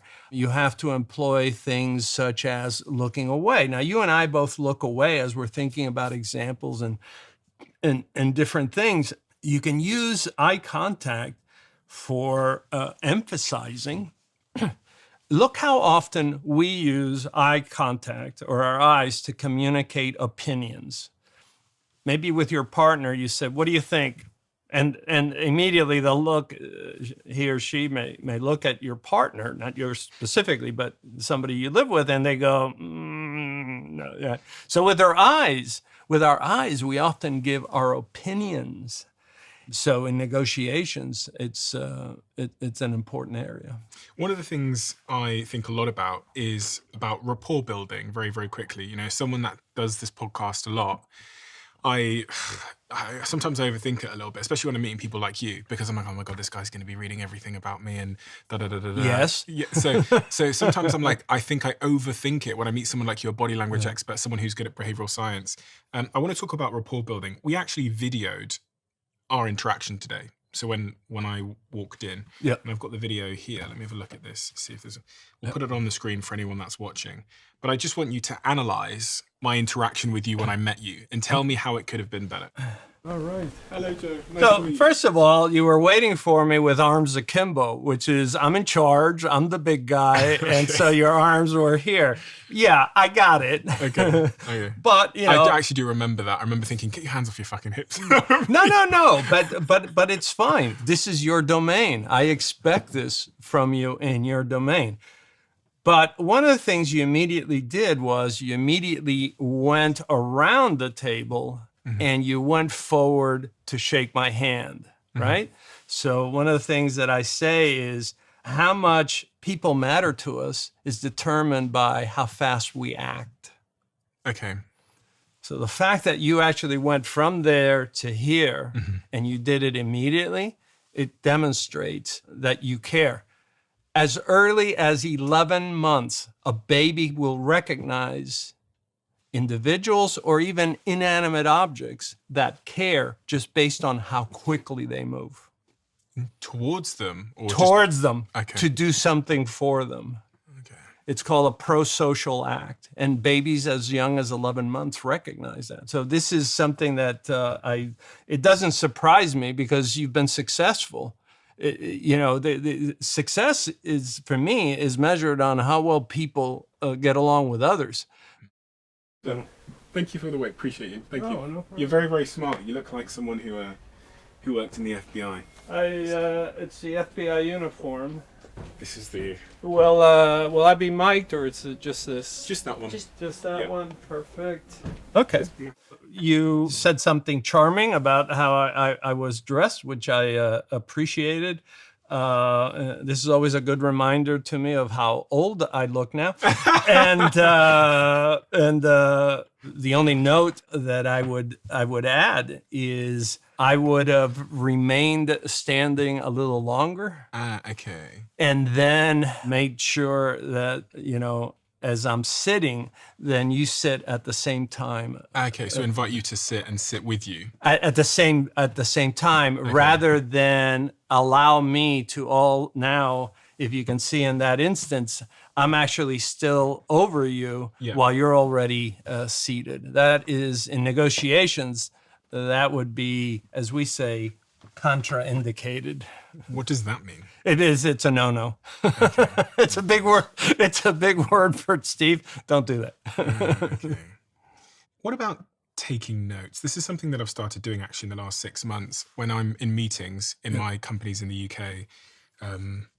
Is I have an iPad now, and when someone's speaking, it actually helps me because of the way that I think and process and learn, and it helps me also to not be listening to speak. I.e., if they say something and I immediately have an idea that I'm worried I'm going to lose, instead of, that kind of behavior, I can write down what I'm about to say and it gives me more time to listen. But one of the things I noticed in your work is you say that in terms of showing someone you care, taking notes is a really effective way to do that. Well, what I would say to you is what I would tell the therapists. One of the biggest mistakes therapists have started making is they sit there, and because a lot of them are earning a lot less money and they don't have a secretarial pool like they used to, they now type their observations as they're talking to their client. I think that's a big mistake. And from the studies that my company did in surveying not the therapists, but their clients, the ones that were willing to talk, it's terrible. What I tried to emphasize is have material in front of you. And if there's a particular note, write a little something, or if you have somebody with you that's going to be the note taker, I don't want to miss anything. If you're writing, you're not observing, and observing is actually more important than writing. Now, if you started talking and mentioned, if you had mentioned the suprasternal notch, I might have, okay, is that super or suprasternal notch? Okay, that's a worthy note. And then I come back and revisit. But if I'm writing all the time, I have young people tell me, well, you're just an old timer. This is how we've grown up. I can tell you that from an evolutionary standpoint, we cannot outdo our DNA. We just cannot simply, for instance, schools come in and say, well, you can't hug the students anymore. Okay. Don't expect, why do we have depressed students? Why do we, there's any number of things, but I can tell you this, we evolved to hug, to touch, to greet each other, your best mate, all that stuff. When we used to wrestle with our buddies, right? That play wrestling, all that is covert touching. It's because our species needs it. Humans need to touch. There are certain things that humans need, and one of them is this facial interactions. When you're focused on writing, you're actually taking away from that. How do you think about handshakes then? Because handshakes are how we kind of touch strangers in a socially acceptable way. Is there a good way to handshake? There is. And there's bad ones. So I always say when you shake hands, the fingers are down, right? A lot of people put their finger up. And so when they shake hands, let's see if we can reach each other. And so when they go like this, now you have their finger in this this is an erogenous area of your body. This is what you kiss. The veins. Yeah, well, the inside of the wrist is an erogenous area. And so now you have this man's finger here, and it's just weird. So the fingers are low, and the pressure is applied equally. So you don't try to Donald Trump it. The squeeze. Yeah, don't do a Donald Trump handshake, or don't jerk the hand. Don't squeeze it too tight. Don't play jujitsu. People my age have arthritis. I'm never impressed. I've had men come in and they're big and burly and they squeeze my hand and it's like, are you serious? What about the cupping, where they cup with your So hand? cupping of the hand is okay with really people but most people don't like to have their hands engulfed. If you want to touch somebody else's hand, so you shake the hand and then you touch the upper arm and all of that. For anybody that likes matcha, for anybody that likes lattes, one of my companies has just launched canned matcha lattes. And I was speaking with the founder, Marissa, and she said that creating this product has been no easy feat. They tried launching in 2021, but as is often the case in business, the development process turned out to be extremely complex. So they've spent the last 4 years testing and refining every single detail to create this, which is a Perfect Ted matcha vanilla latte and a Perfect Ted matcha strawberry latte. So what we have here in these cans is barista quality matcha straight from the can, and it tastes like it's just been made from your favorite cafe, naturally sweet and naturally creamy in a can. And the reason why I've invested in this company and I drink matcha is because matcha as an energy source gives me lasting energy without the big crashes that I get from other products. Grab their ready to drink canned matcha lattes at Waitrose, Tesco's and Holland & Barrett and perfectted.com, where you can use code Stephen40 for 40% off your first order. I've got another video for you here. So he starts out with an arm down, but he's touching his neck, covering his neck. He's crimping the left side of his face, and he's massaging his forehead and his neck. So, we look at it and we say, okay, these are all emblematic of psychological discomfort. Now, why that is, we see his eyelid flutter. He's touching his face. Why is that? I don't know. It's not, there's a cathartic exhale. Looks like he's reading one of my books. What I would tell you is these are all the behaviors you wouldn't want from a leader. You would certainly, you see that from a follower, but not a leader. You'll never see a general do any of that. Certainly not in the U.S. Army or the British Army. All the behaviors that he's doing, which are pacifyings or indicators of some sort of psychological discomfort, are also all the behaviors that we equate with lack of confidence. Leaders are often exceptional, and you say that exceptional individuals are made, not born, and that's a good thing, because that puts this level of excellence within reach of you and me.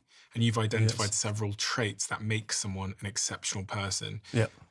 One of those is self-mastery. Self-mastery, whether it was Alexander the Great, who sought the learnings of, let's see, Socrates taught Plato, who taught Aristotle, Alexander. So Aristotle taught Alexander the Great, and he pursued the knowledge. Thomas Edison, one of the greatest inventors in America, 1,300 patents, left school at age 6, sought the knowledge. I mean, as humble as I came from, we were so poor, I literally had to go to garbage cans to steal books and magazines to learn. You can create your own apprenticeship program, and you can learn to master a skill or a knowledge or an athletic move, whatever. Someone who is self-mastered, what have they accomplished? They have accomplished something that nobody can take from them. Nobody can take that from me. What is it? All that knowledge, all that skill, all that experience, nobody can take from me. Why is the word self in there? Self-mastery. Because so much of it, nobody, we were talking earlier and I said, I try to read 2 books a week so that way I can have read about 1,000 books every decade. Nobody's telling me to do that. And so it's self. Why? Because I wanted to know. Because, why did Leonardo da Vinci want to know the eddies, water eddies in the water, or the length of a woodpecker's tongue? Who cares? It doesn't matter. It was self-imposed, and we in this world are the beneficiaries of Leonardo da Vinci's interest in water eddies, which then helped him to draw hair of the Mona Lisa. We're the beneficiaries of that. I think self-mastery is more important than I think what a university can teach you. A university can teach you how to think, but it doesn't teach you mastery. So is this, because I'm hearing like obviously learning and the pursuit of knowledge, and then there's this other part of self-mastery which feels like self-awareness, being aware of oneself, like. Well, I think you're an example of self-mastery. It's the only word around in the universe of languages that encapsulates being able to take what is available and making it a part of your life. And so whether it was my grandmother teaching me how to talk to people, or my mother or my father, my mother showing me how to actually shake hands, my sister showing me how to dance. This is all part of self-mastery. Now, I could have rejected all of that. And a lot of people do. A lot of people reject science or reject, I don't want to learn how to dance. I don't want to learn to do that. Okay, that's your option. But there's an exquisite elegance in being able to look at the world around you and learn from it, which you have done, and say, I'm going to put that to work. Why should I reinvent what other people have experienced? I'm going to adopt that which I like and prefer, and then I'm going to put it to good use. The second one is observation, which I think we've talked about. Observation, the great example is a parent who can observe the immediate needs of children and so forth, And I see people now that they're so, I was at the airport yesterday coming here, and there was a family that the whole time they were waiting, not once talked to each other, nor were they aware of what the others were doing.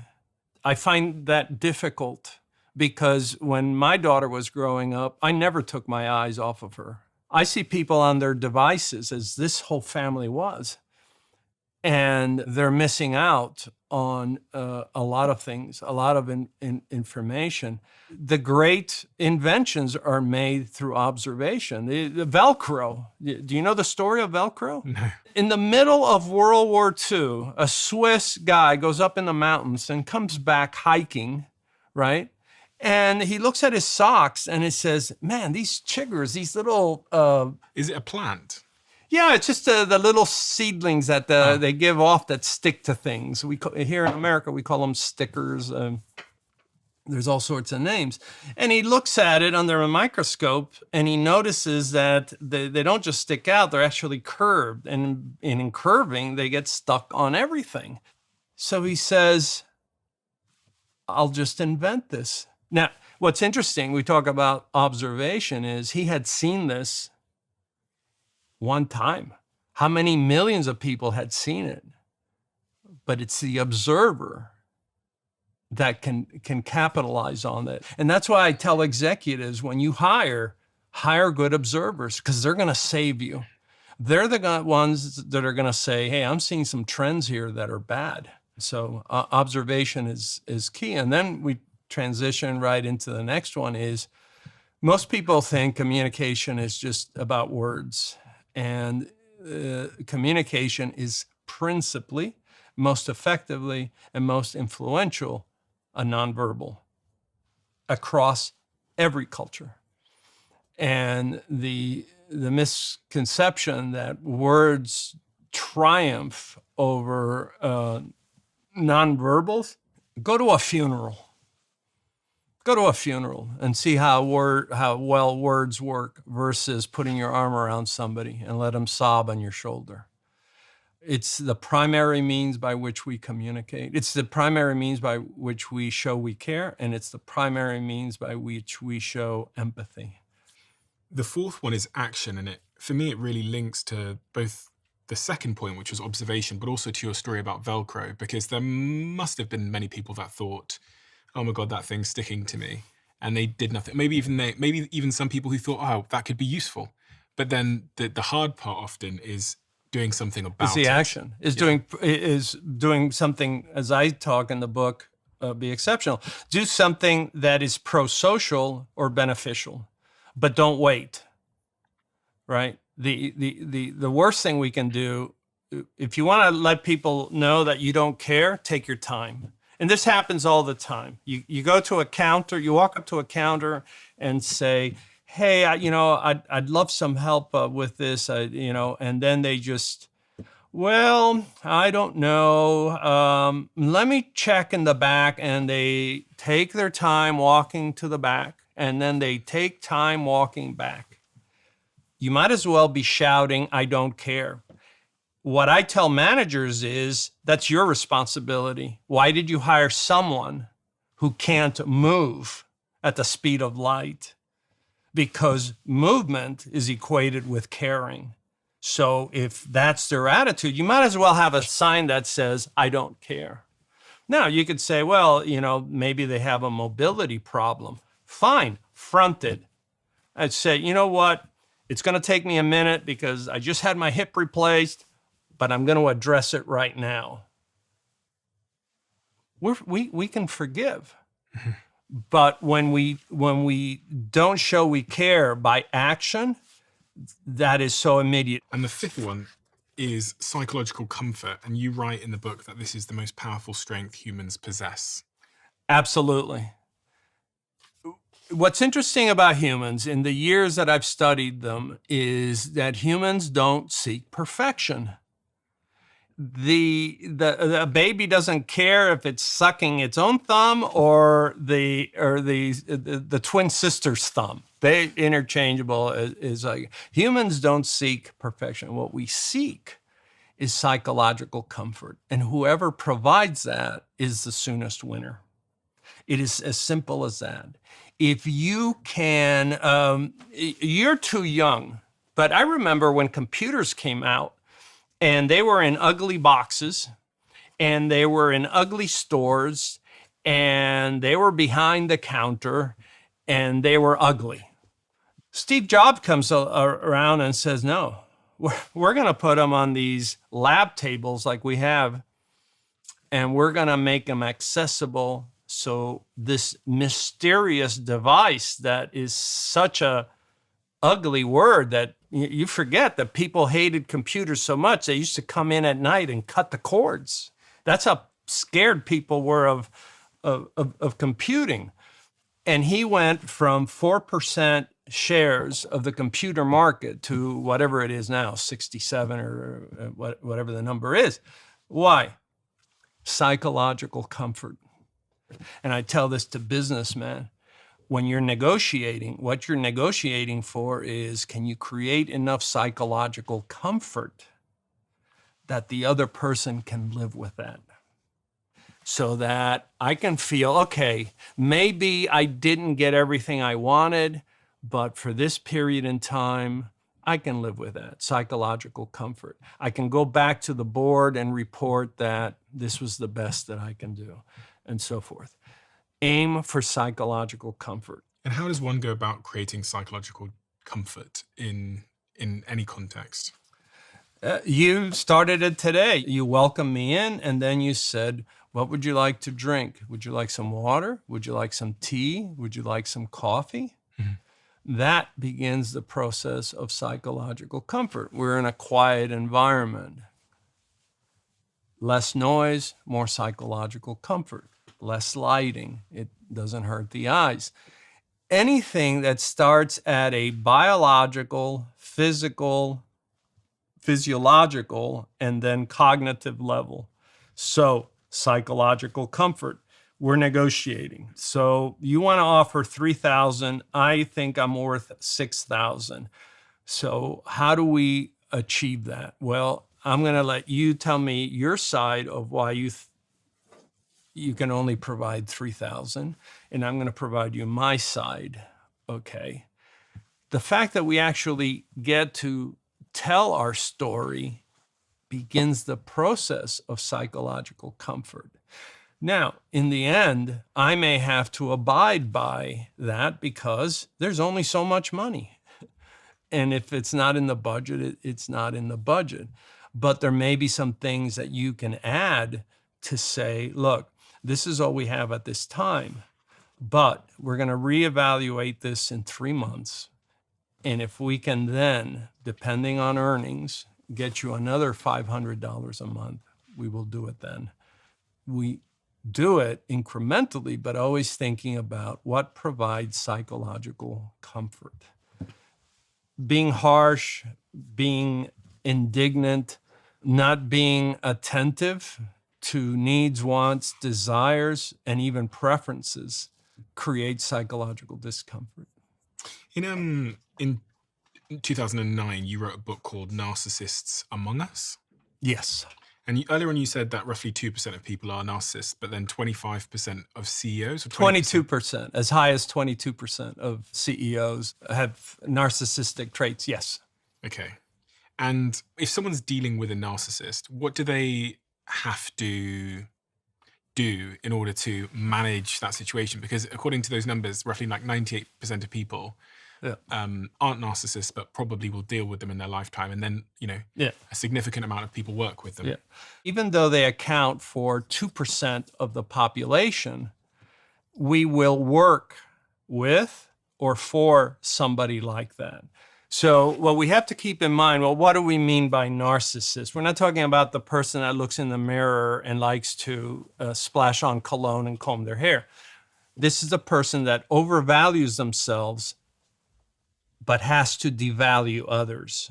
This is the person who only thinks about themselves and doesn't care of what suffering or what's going on through your life, wants you to be loyal but is not loyal to you, is disinterested in your personal affairs, but wants you to be interested in theirs.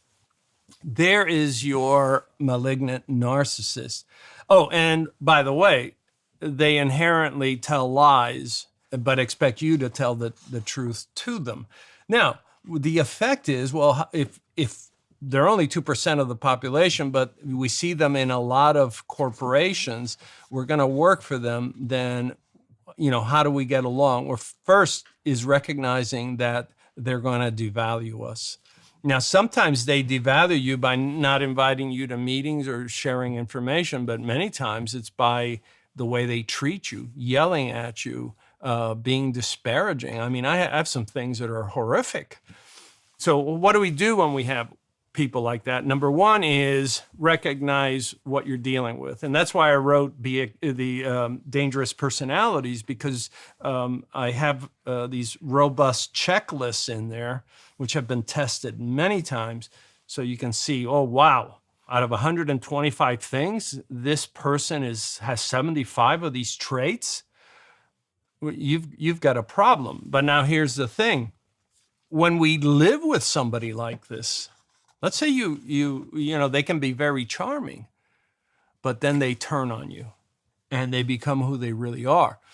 Then how do you deal with that? What I can tell you is that the arc of the trajectory does not favor you, that these individuals are so caustic, they're so toxic, that eventually they will victimize you physically, mentally, emotionally, physiologically, or financially. You'll be victimized. The question then is, and I tell this to a lot of executives who work for these individuals who they're bullied and this stuff, is, how long are you willing to tolerate it?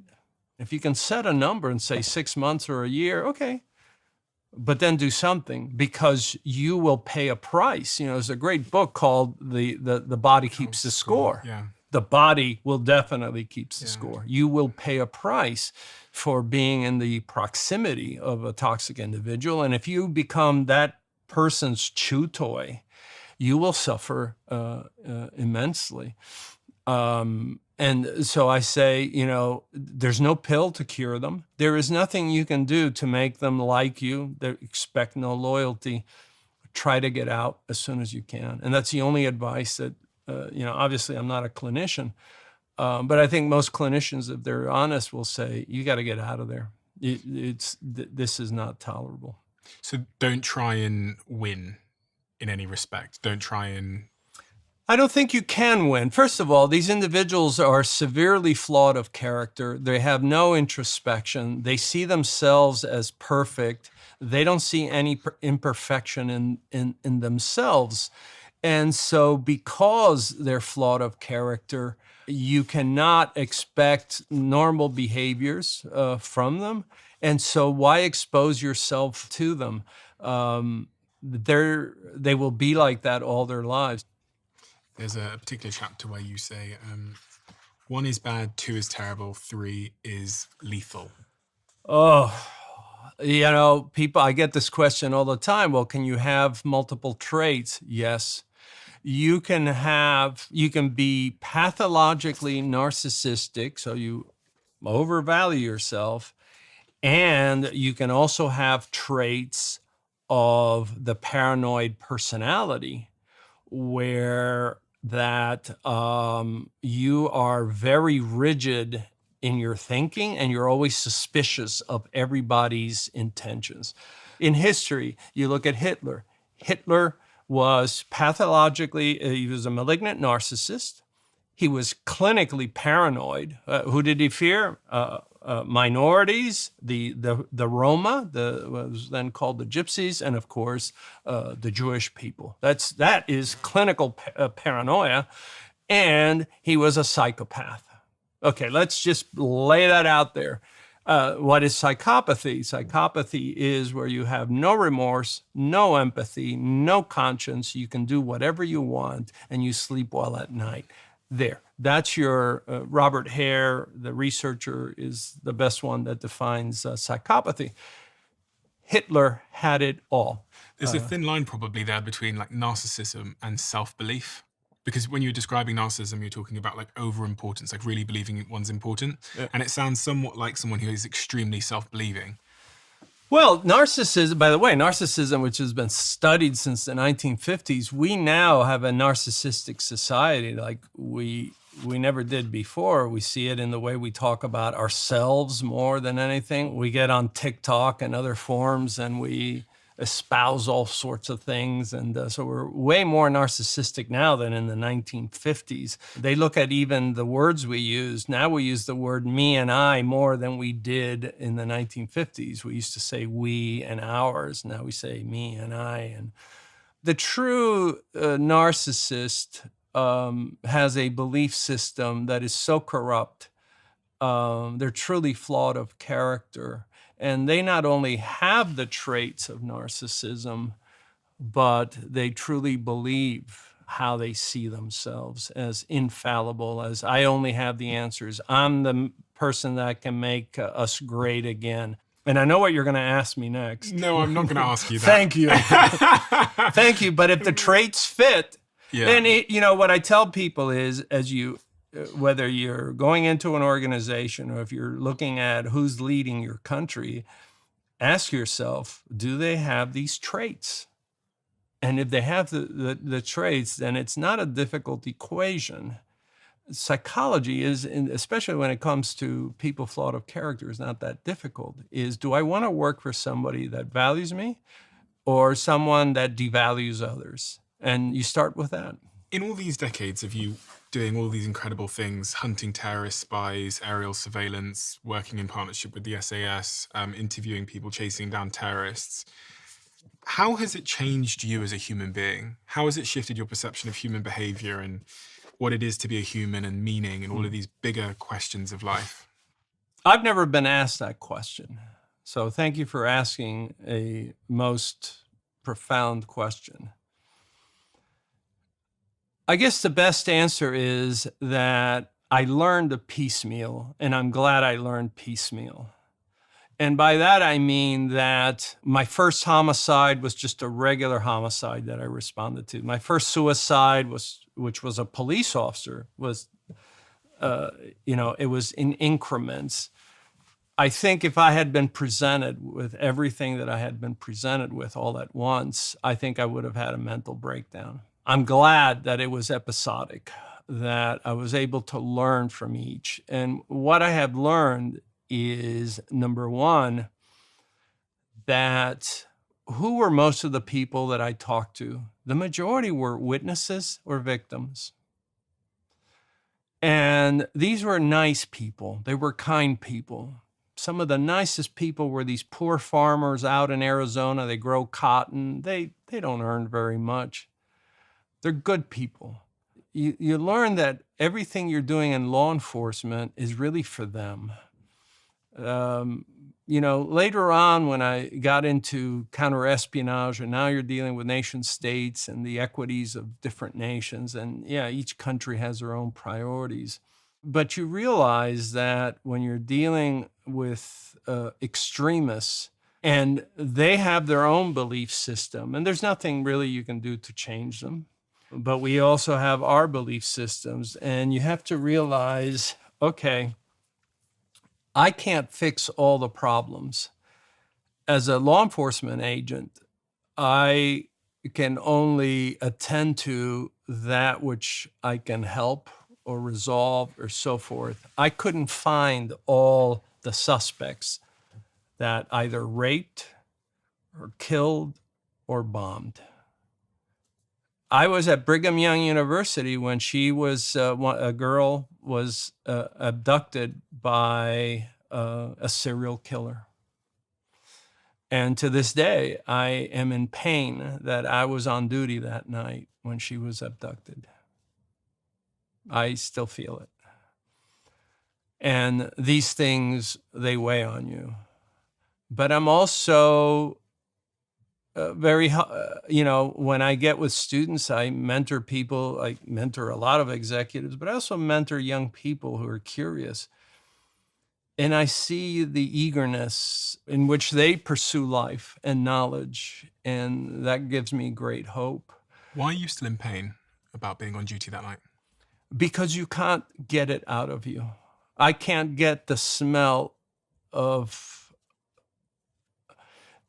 Sometimes you go to a crime scene and the smell is so bad that you can't wash the smell away. You have to burn your clothes. Forensic examiners know this. There's just some things that you can, the first person I saw killed was in Cuba. And you just can't, biologically you have the hippocampi, you have two of them, and that retains everything negative you ever experience.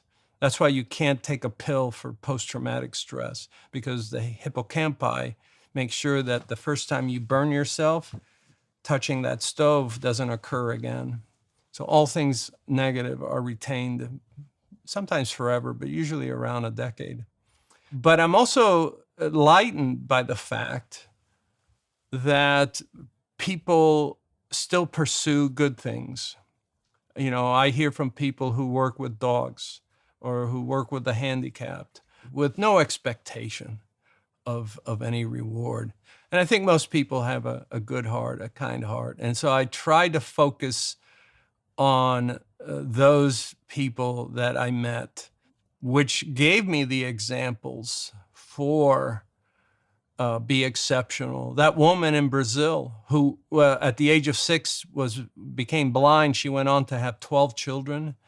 She had more, but only 12 survived, and who could still do needlework blind by feeling. I will never forget that experience either. To sit in her presence was a bestowed pleasure upon me. To understand a woman who could sense people moving in and around her just by how the hairs on her hand moved as they interacted with the space around her. It was a great experience. So, what day of your career are you most proud of, or were you most happy? Oh, wow. Well, I'll tell you, I was really happy when I graduated from the FBI Academy. Imagine at any one time, there's 27,000 applicants to the FBI, and they will only accept 220 maybe or so a year. So I was elated. I was also very happy the day I left the FBI, because at that point I had done it all, and I wanted to do other things. I wanted to write, which is very difficult to do when you're in the bureau, and I wanted to continue teaching.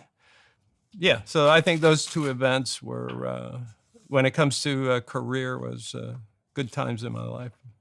Joe, my audience are very much people that want to learn, that love stories, that want to change their life, improve their lives so that they can achieve the objectives they have. Yep. So you've written a lot of books. I think it's 15 in total?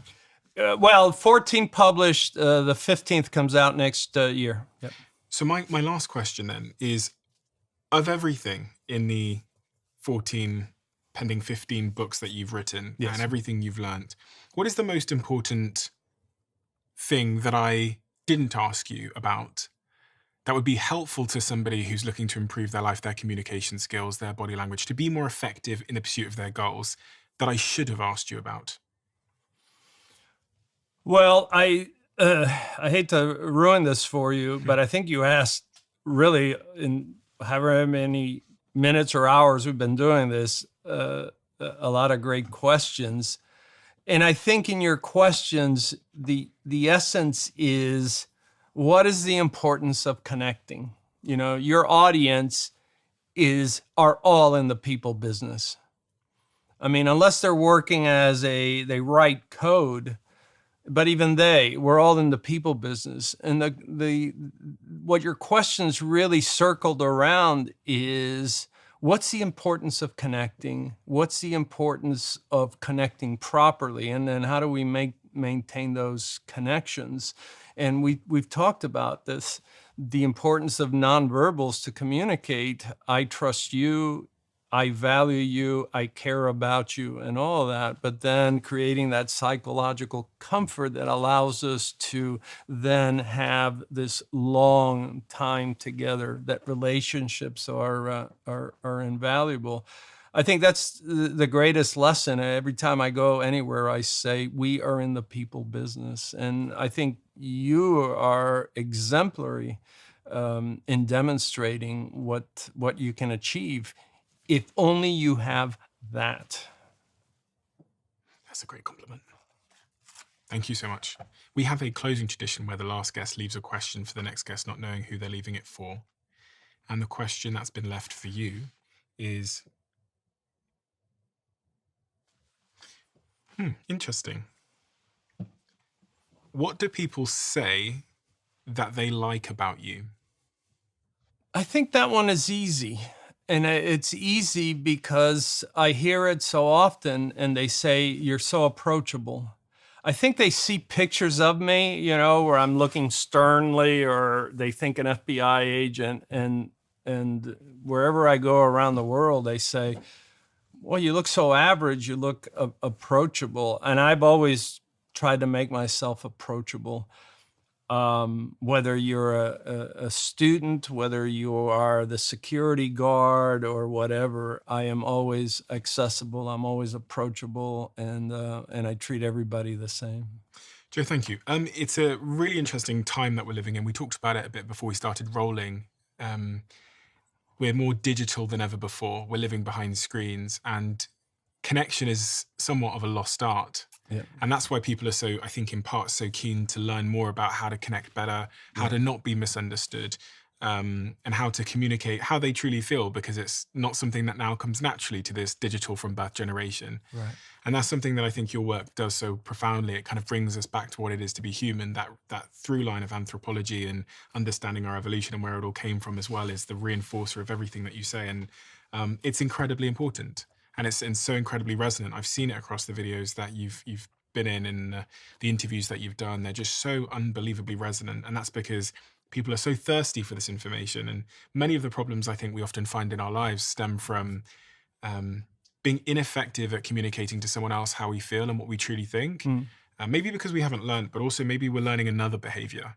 And maybe we're becoming more individualistic and more withdrawn and more trapped behind screens. So I really applaud you for the work that you're doing. And I highly recommend people go and read these books. There's a lot of them, but I'm going to link them all below and with a little synopsis so you can decide which one best suits you. I read a few of them. One of my favorites is the Be Exceptional one. It's so accessible, but they're all very good at different things depending on what it is you're looking for in your life, whether it's body language, whether you're the type of person that wants to hear more about hunting terrorists or understanding psychopaths, or generally more things about the FBI and the life that you've lived. So I'll link them all below.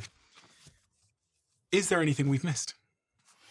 Well, Anything my you wanna wife would tell me, please be nice and say that if they can mention my, I now have a YouTube channel to address a lot of these things. Just go to joenavarro.net, and there's a link there to my my YouTube channel, which you would think I would know, but We'll link it below so people can see. I don't know, but I want to thank you for what you do. You're going to realize one day, as I realize, that you're helping to change lives, even though that wasn't your intention. Your intention was probably to educate. But 10 years on, 20 years on, or as I recently found, from 40 years on, somebody will write to you and said, something you said or your example affected me, and it changed my life. And you'll go, wow, I never thought about that. And that's what you've done. And you'll realize it one day.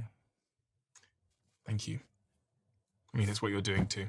Joe, thank you for being so generous with your time. I really, really appreciate it. It's been an honor to meet you, and I'm excited to finish the rest of your books and to explore more on your YouTube channel, which I'll link below. You also do lots of speaking. You work a lot with companies and organizations, and if people want to reach you, they should go to your website and send you an email there. Absolutely. Just through the website, and we'll attend to it, and I'm happy to share that knowledge journey with whoever's interested. I'm going to let you into a little bit of a secret. You're probably going to think me and my team are a little bit weird, but I can still remember to this day when Jemima from my team posted on Slack that she changed the scent in this studio, and right after she posted it, the entire office clapped in our Slack channel. And this might sound crazy, but at the Diary of a CEO, this is the type of 1% improvement we make on our show. And that is why the show is the way it is. By understanding the power of compounding 1%, you can absolutely change your outcomes in your life. It isn't about drastic transformations or quick wins. It's about the small, consistent actions that have a lasting change on your outcomes. So 2 years ago, we started the process of creating this beautiful diary, and it's truly beautiful. Inside, there's lots of pictures, lots of inspiration and motivation as well, some interactive elements. And the purpose of this diary is to help you identify, stay focused on, develop consistency with the 1% that will ultimately change your life. So if you want one for yourself or for a friend or for a colleague or for your team, then head to thediary.com right now. I'll link it below. This has always blown my mind a little bit. 53% of you that listen to this show regularly haven't yet subscribed to the show. So could I ask you for a favor? If you like the show and you like what we do here and you want to support us, the free, simple way that you can do just that is by hitting the subscribe button. And my commitment to you is if you do that, then I'll do everything in my power, me and my team, to make sure that this show is better for you every single week. We'll listen to your feedback, we'll find the guests that you want me to speak to, and we'll continue to do what we do. Thank you so much.